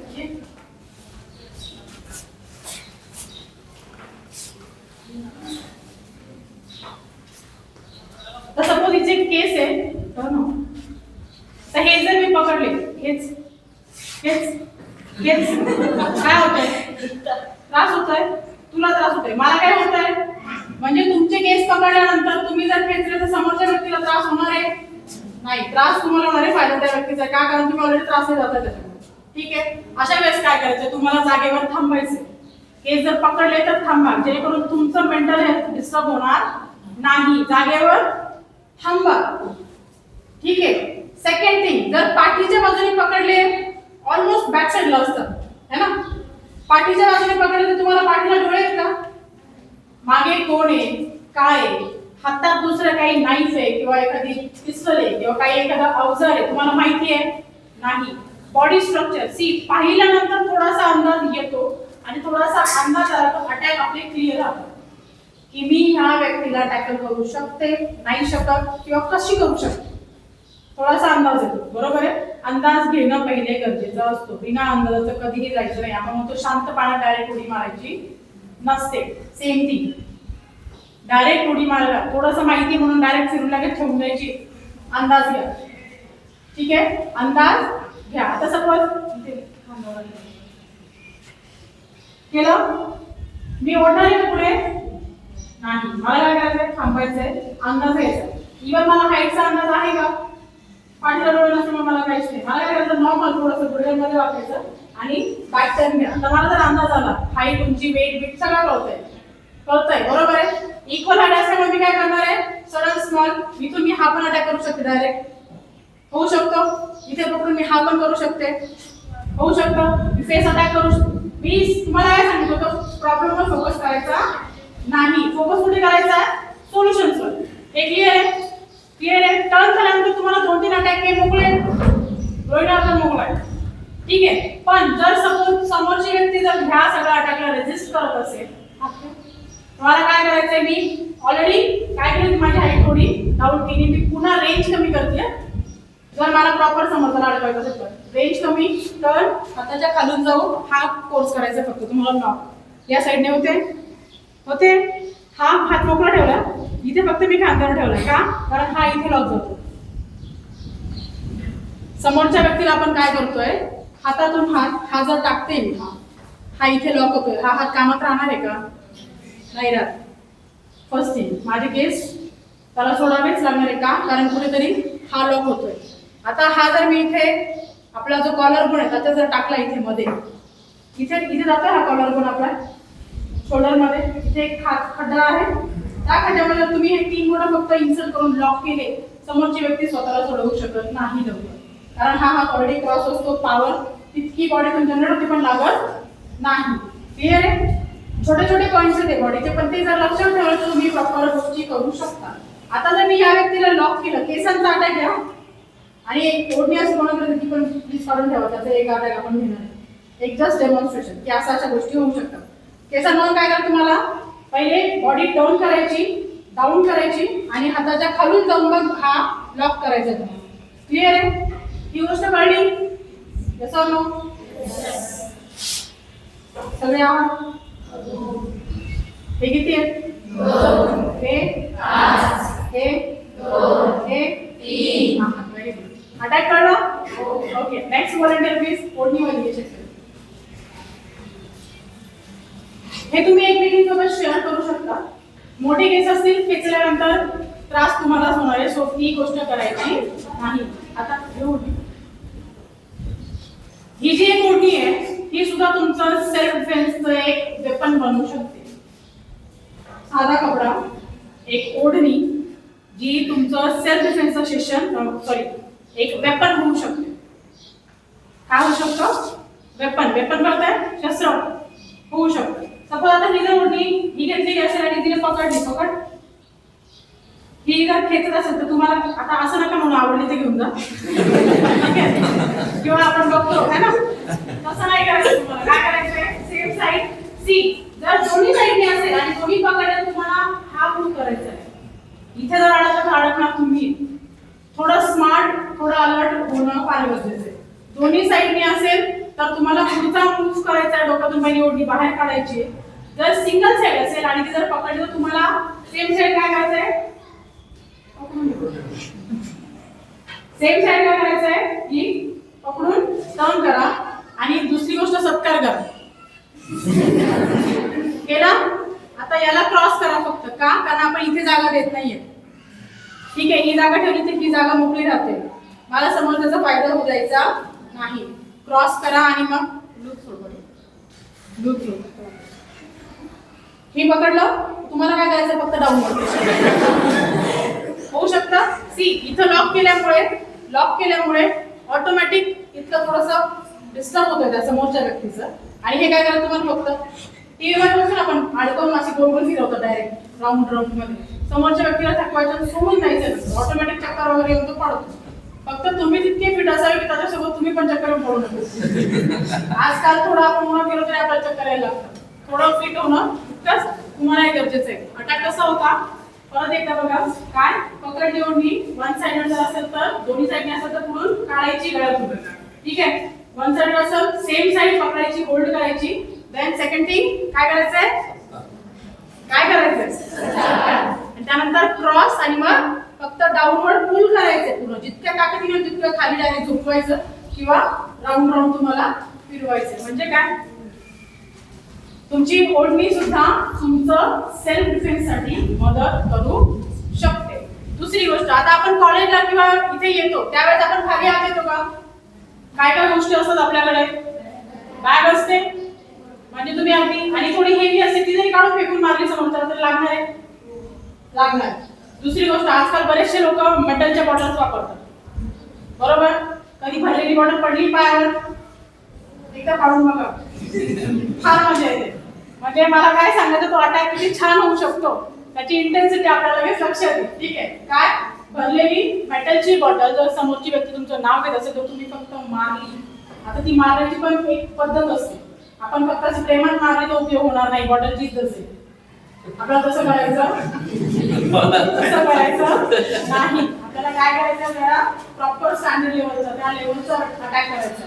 करत असताना तुम्हाला स्कलचा जो पार्ट आहे तो हिट करायचा प्रॉपर साईडने. जसं आपण बरेचदा बास्केटबॉलची स्लगर वगैरे त्याचा अटॅक बघतो.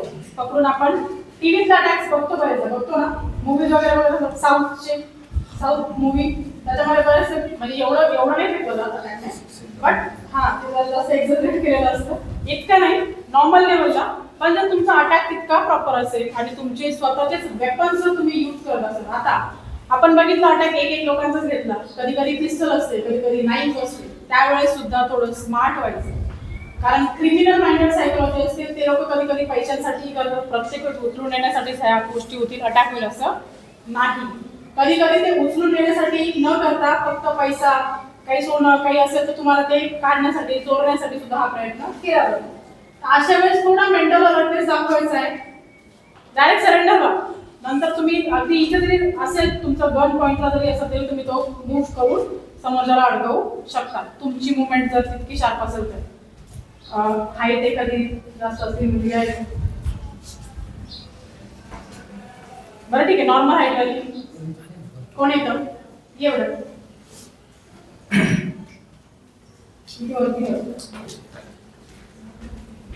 आता सपोज म्हणजे व्यक्ती मी आहे, मला सिच्युएशन क्रिएट करणाऱ्या व्यक्तीची हाईट माझ्यापेक्षा जास्त आहे, है ना, हाईट जर जास्त आहे आणि सपोज त्या व्यक्तीने जर मला पूर्ण गन पॉईंटवर ठेवलंय, गन पॉईंटवर मी इथे, इव्हन दुसरा हात आहे तो पण मला लॉक केलेला आहे, ठीक आहे. अशा वेळेस मी काय करणार आहे, मारून ती गोळी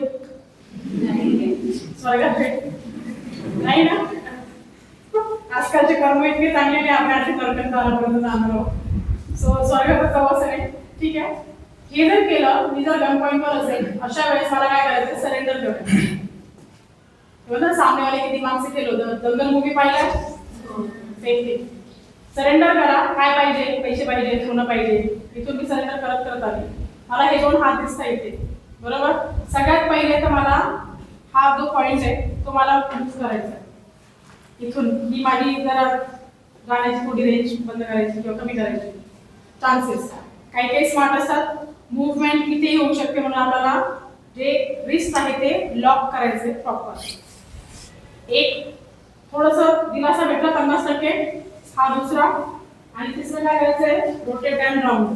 गन पॉईंट त्या साईडला जातोय, मी सेफ आहे. आता इथे लॉक करून मी कुठलाही अटॅक या व्यक्तीवर करू शकते, हे क्लिअर आहे. सपोज हीच व्यक्ती आहे, नाईफ अटॅक जरी करत असेल, आता आपण ते पाहिलं का कधी मोठ्या पावड्याचं 2 बोटांनी मारलंय का, मारलंय का, मी बरेच फटके खाल्ले असे 2 बोटांचे, तुम्ही खाल्लेत का? कधी कधी जर असं हात पुढे हे 2 बोटांनी मारतात बघा, बरोबर. आता ते 2 बोट आपले 4 घ्या, ठीक आहे, आपण 4, 5 दोन्ही सगळे सोबत लावू आणि मारतो, असं लागतं. आता सपोज ही व्यक्ती जर मला नाईफने अटॅक करते, इथेच होईल असं नाही, कुठे होऊ शकतं, पण इन जनरल आपण इथे घेतो, तर मी फक्त रेंज यावेळेस मला वाढवायची, यावेळेस मूर्खपणा करायचा नाही, म्हणून मी म्हटलं मेंटली अलर्ट राहणं गरजेचं आहे. समोरची व्यक्ती वेपन सोबत आहे की विदाउट वेपन आहे, एम्प्टी हँड असेल रेंज कमी करून जा, विथ वेपन असेल रेंज वाढवा, ठीक आहे. रेंज वाढवा म्हणजे काय, दोघांमधलं अंतर कमी करा किंवा जास्त करा.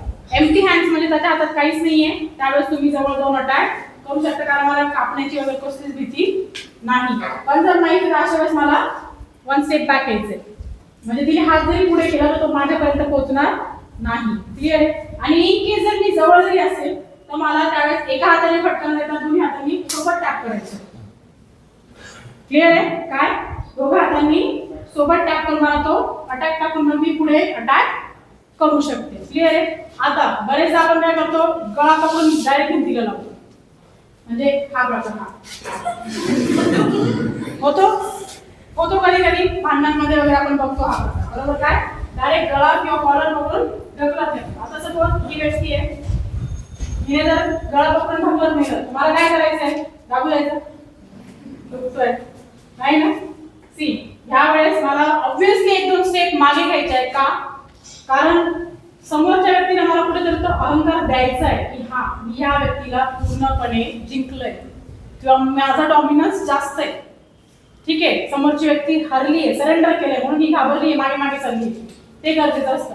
वाघाबद्दल ऐकलंय का, जर मोठी झेप घ्यायची असेल 2 पावलं मागे घेतो, ऐकलंय ना, सेफ दे. काय, समोरची व्यक्ती माझ्यावर अटॅक करतेय, मला काय करायचंय, 1-2 पावलं मागे, जोपर्यंत माझा स्ट्रॉंग लेग बॅक साईडला येत नाही तोपर्यंत.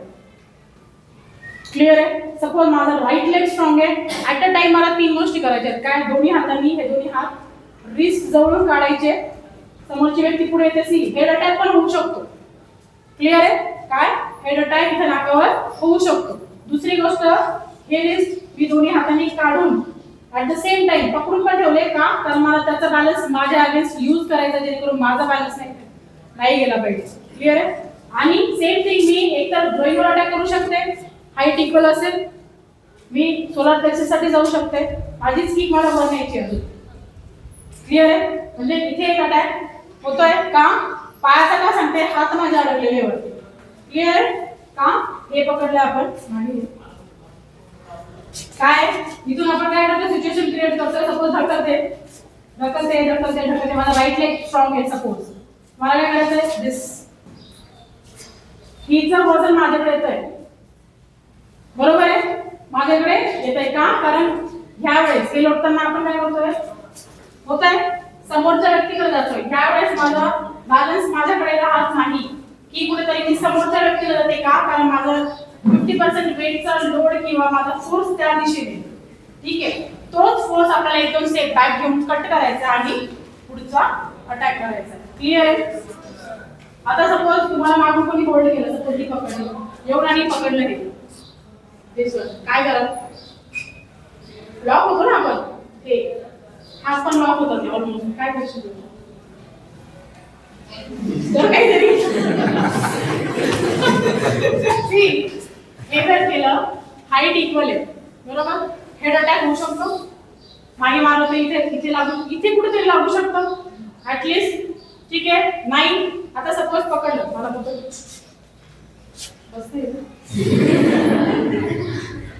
ठीक आहे, एक तर हेड अटॅक पहिला, ठीक आहे, नाही तर दुसरा एकदम सिंपल आणि छान अटॅक. कोणीतरी एक बॅक साईडने अशी, एक मुलगी बॅक साईडने, अरे पटकन या, तिच्या मागे उभी राहत सपोर्टसाठी. सी मी सोडून बघते, नाही सुटत आहे, ही ग्रिप खूप पॅक आहे. ठीक आहे, मी सोडून बघितलं, नाही सुटलं, थोडी मागे मागची पडली तर पडली तर बघा, करून बघितलं सुटते नाही, मग सोप्यात सोपं काय करायचं, मला काय करायचं, माझ्या पायांमधलं अंतर वाढवायचं. कळलं? पहिली स्टेप काय, माझ्या पायांमध्ये अंतर जास्त घ्यायचं आणि फक्त पुढे वाकायचंय, सोडू नको, फक्त काय करायचं, पुढे वाकायचं, तिचा एक पाय पकडायचा. काय होतंय, बॅलन्स सुटतोय. सी हे करत असताना बरेच आपण काय म्हणतो, तिला पडताना आपण पण जाऊन पडा, काही अडचण होत नाही. स्वतःच्या बॉडी वेटने पडलं तर थोडं कमी लागतं, तुमचं वरून पडलं तर जास्त लागेल. क्लिअर? म्हणजे काय, बॉडी वेटचा सुद्धा यावेळेस तुम्हाला पॉझिटिव्ह इफेक्ट करून घ्यायचा आहे त्या व्यक्तीसाठी किंवा स्वतःला वाचवण्यासाठी. हे अटॅक क्लिअर आहे? थँक्यू. हे अटॅक क्लिअर आहे? असेच होतील असं नाही, एका वेळेस एकच असेल असं नाही, कधी कधी दोन्ही हात पण लॉक होऊ शकतात, बॅक साईडने कंबर पण लॉक होऊ शकतं, 3 किंवा 4 लोक सोबत तुम्हाला पकडू शकतात. त्यावेळेस तुमची बॉडी तितकी फ्री असणं, तितकी फ्लेक्सिबल असणं आणि तितकीच स्ट्रॉंग असणं गरजेचं आहे, जेणेकरून तुम्ही ऍटलिस्ट 2 जणांचे हात सोडवले, तिसरं ऑटोमॅटिक सोडून घेऊन. क्लिअर ही गोष्ट? यानंतर मुलींसाठी महत्वाचं, तीक्ष्ण नजर, परखड बोलणं, स्वतःसाठी स्टँड घेणं चांगल्या गोष्टींसाठी. आणि एखादी व्यक्ती जर येत असेल हातात कदाचित कोणी बांगडी कडे वगैरे ते जरी मागे केलं तर तो 2 पावलं मागे होतो. क्लिअर? पण तुम्ही जर समोरच्याने काही सिग्नल दिला आणि आपण लगेच इकडं रडारसाठी ऍक्सेप्ट केले, अशा वेळेस मग हे सेल्फ डिफेन्स वगैरे हे टेक्निक्स कामात येत नाही. पहिले आपण व्यवस्थित राहा, टू बी व्हेरी ऑनेस्ट, पहिले आपण व्यवस्थित राहा, जेणेकरून या सिच्युएशन क्रिएट होणार नाही आणि झालेल्या क्रिएट सिच्युएशन ज्या होतात त्याला आपल्याला पुढे जाऊन टॅकल करावं लागणार नाही. प्रत्येक वेळेस सिच्युएशनचे चांगलेच परिणाम होतील असा अर्थ होत नाही. ठीक आहे, फक्त मस्करी म्हणून जरी केली असेल तरी सुद्धा त्या सिच्युएशनचा कधी कधी खूप खूप वाईट परिणाम होऊ शकतो. आणि एक मुलगी म्हणून कधी कधी मला या गोष्टीचं वाईटही वाटतं की फक्त आणि फक्त मुलांसाठी कधी ऐकलं का सेल्फ डिफेन्स सेशन? ऐकलंय? नाही ऐकलं. कोणाला होतं? फक्त आणि फक्त मुलींवर होतं. का? कारण आपण समोरच्याला दाखवून दिलंय की मी आजलाय, मला गरज आहे, मी कोणावर तरी डिपेंड आहे, मी एक तर भावावर डिपेंड आहे, मी कधी एक तर आईवर डिपेंड आहे किंवा मी पप्पांवर डिपेंड आहे. डिपेंडन्सी जोपर्यंत आहे ना आपल्यामध्ये तोपर्यंत ह्या गोष्टी येणार आणि आपण आपलाच राहणार. हा माइंडसेट पहिले तुम्हाला चेंज करावा लागणार. कुठेतरी त्या क्रायटेरियामधून बाहेर पडाल ना त्यावेळेस या गोष्टी होऊ शकतात, अदरवाईज नाही. क्लिअर? आतापर्यंत जे झालं त्याच्यामध्ये कोणाला काही डाऊट, काय विचारायचंय, सांगायचंय, बोलायचंय? कळलं? नक्की? सिच्युएशन आली तर हँडल होऊ शकते, यावी असं नाही, आली तर हँडल होऊ शकते. नक्की? तुम्ही इथं मलाच उत्तर देत नाही, मलाच डाऊट येतो सिच्युएशन हँडल आलीच तर. हा होऊ शकते? एवढं शांत, एवढं थंड राहून चालत नाही. थंड त्याला कधीपणा पण म्हणतात. तो अंगात नसावा, थोडा शार्प असावं, थोडा चंट असावं, थोडं अलर्ट असावं, तरच तुम्ही सिच्युएशन लवकर तुम्हाला समजू पण शकते आणि वेळेच्या आत तुम्ही ती क्युअर करू शकतो. बरेच आपण म्हणतो precaution is better than cure, है ना? तर काही ते प्रिकॉशन तुम्ही पहिलेच घेऊ शकता. क्लिअर? Thank you sir.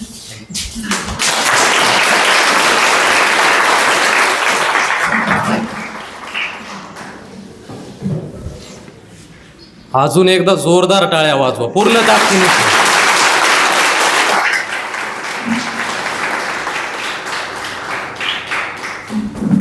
धन्यवाद. बनायचं असेल तर चंद्र बनू नका, बनायचं असेल तर सूर्य बना.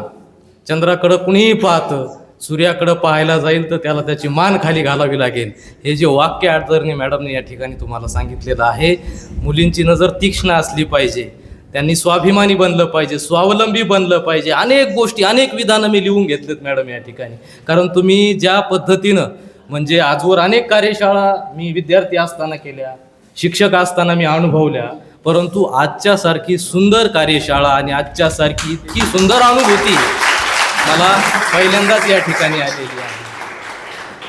क्रीडा शिक्षकाचं खऱ्या अर्थानं काम मैदानावरती असतं. क्रीडा प्रशिक्षकाचं काम, अनेक क्रीडा प्रशिक्षक आपण पाहतो मैदानावरचे ते राजे असतात, मैदानावर त्यांचा जास्तीत जास्त वेळ जात असतो. परंतु आदरणीय मॅडम या मैदानावरचेही खेळाडू आहेत आणि व्यासपीठावरचेही खेळाडू आहेत. हे त्यांच्या वक्तृत्वातून, हे त्यांच्या मार्गदर्शनातून आपल्या सगळ्यांना माहीत झालेलं आहे. अतिशय मुलींसाठी उपयुक्त असणारी, आपल्या सगळ्यांना एक नवीन अनुभूती देणारी आजची कार्यशाळा आणि आजच्या कार्यशाळेतलं जे मार्गदर्शन आदरणीय अश्विनी मॅडम यांनी या ठिकाणी केलं त्याबद्दल मी महाविद्यालयाच्या वतीनं, प्राचार्य साहेबांच्या वतीनं आणि कार्यक्रम संयोजन समितीच्या वतीनं, विशेषतः संस्थेच्या वतीनं, या ठिकाणी वराडे सर आहेत, या ठिकाणी जाधव सर आहेत, त्यांच्या वतीनं मी तुमच्या प्रती खूप खूप कृतज्ञता व्यक्त करतो. तुमच्या मार्गदर्शनाचा लाभ आणखी आम्हाला भविष्यातही मिळो आणि आमच्या मुलींनी त्यातून भरारी घेऊन, त्यातून प्रेरणा घेऊन आयुष्यात पुढं जाण्यासाठी त्यांनी प्रेरणा घेऊन पुढं जावं, अशा पद्धतीचं तुमचं मार्गदर्शन आमच्या मुलींना या ठिकाणी मिळालं. मी तुमच्या प्रती पुनश्च एकदा खूप खूप धन्यवाद व्यक्त करतो, कृतज्ञता व्यक्त करतो. आणि खूपच वेळ झाल्यामुळं माझंही लांबवणार नाही, मी थेट अध्यक्षीय समारोप करण्यासाठी महाविद्यालयाचे सन्माननीय प्राचार्य, आमचे मार्गदर्शक आदरणीय गमे सरांना या ठिकाणी पाचारण करतो.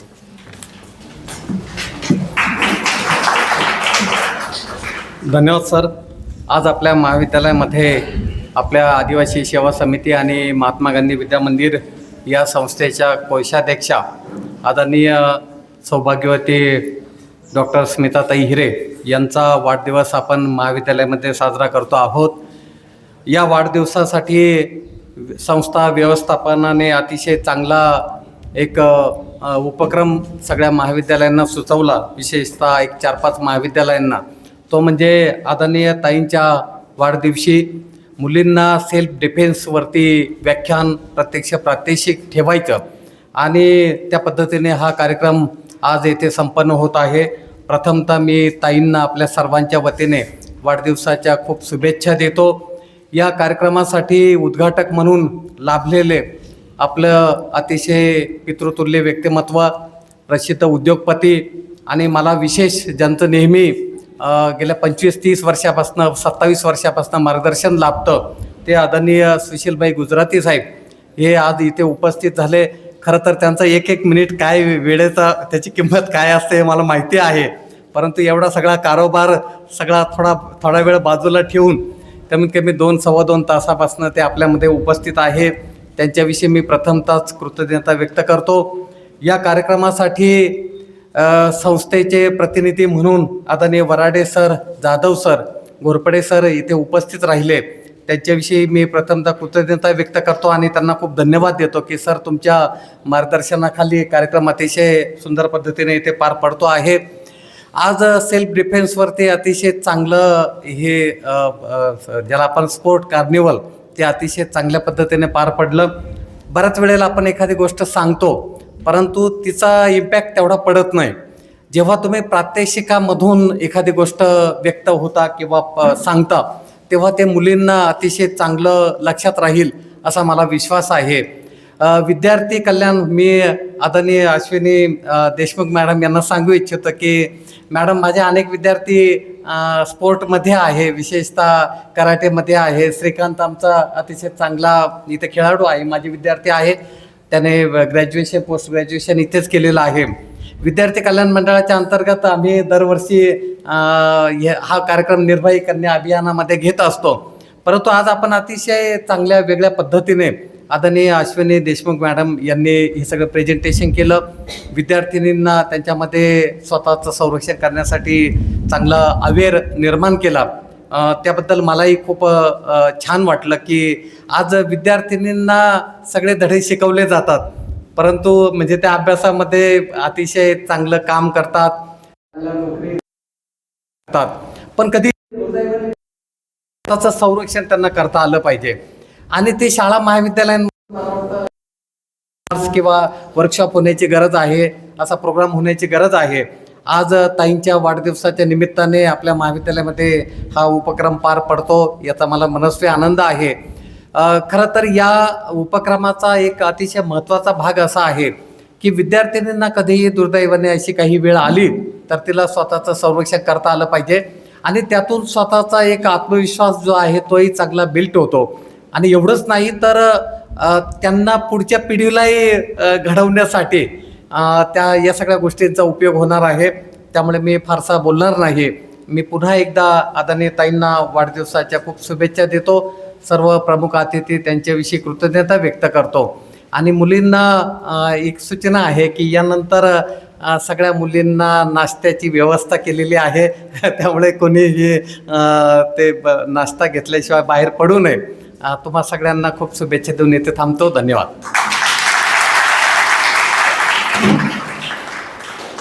धन्यवाद साहेब. तुमच्या मार्गदर्शनाने आणि तुमच्या सहकार्याने आम्ही असे प्रत्येक उपक्रम यशस्वी करू शकतो.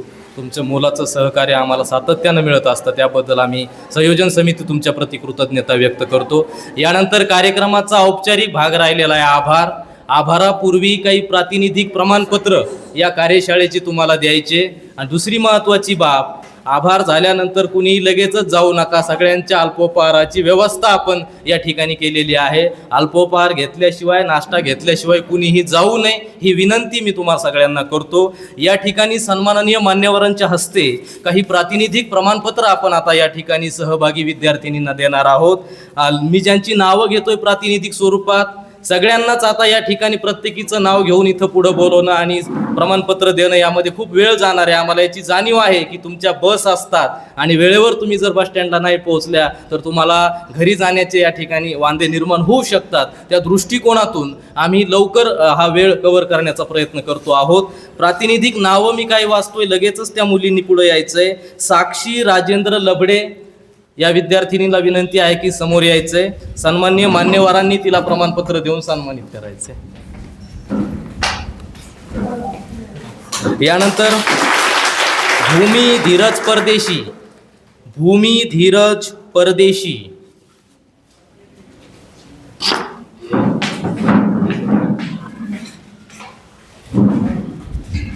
राधिका देवीदास गायकवाड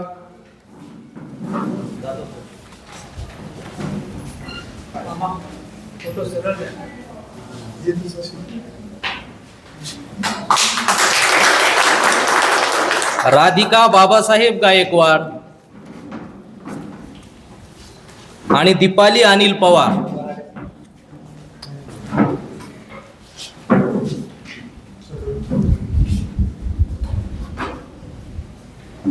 चला, दीपाली अनिल पवार.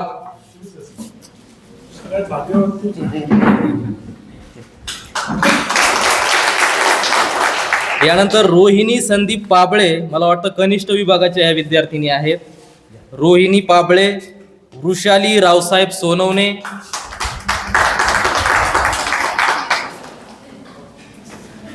प्राप्ती भास्कर नळे,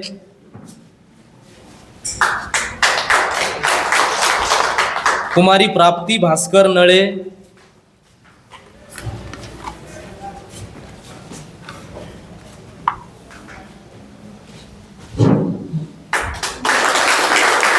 कुमारी अश्विनी गोरख गायकवाड आणि कुमारी अंजली रमेश पवार.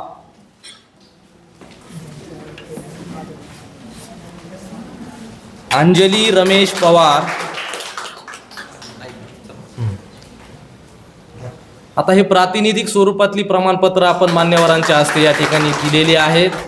उर्वरित जेवढ्या विद्यार्थिनी या कार्यशाळेसाठी उपस्थित आहेत, सहभागी आहेत, ज्यांची नोंदणी आहे, अशा सगळ्यांना आदरणीय डॉक्टर दाभाडे सरांकडून, डॉक्टर नानासाहेब दाभाडे सरांशी लगेचच तुम्ही या ठिकाणाहून अल्पोपहार घेतल्यानंतर त्यांच्याशी संपर्क साधून ती प्रमाणपत्र तुम्ही कलेक्ट करायची आहेत. मान्यवरांना मी विनंती करतो, आपण स्थानापन्न व्हावं. या कार्यक्रमाचा औपचारिक आणि गोड भाग म्हणजे आभाराचे भार मी आमच्या सहकारी प्राध्यापिका डॉक्टर स्वाती सोनवणे मॅडम यांच्याकडे सोपवतो. आदरणीय स्वाती सोनवणे मॅडम यांनी आभार व्यक्त केले.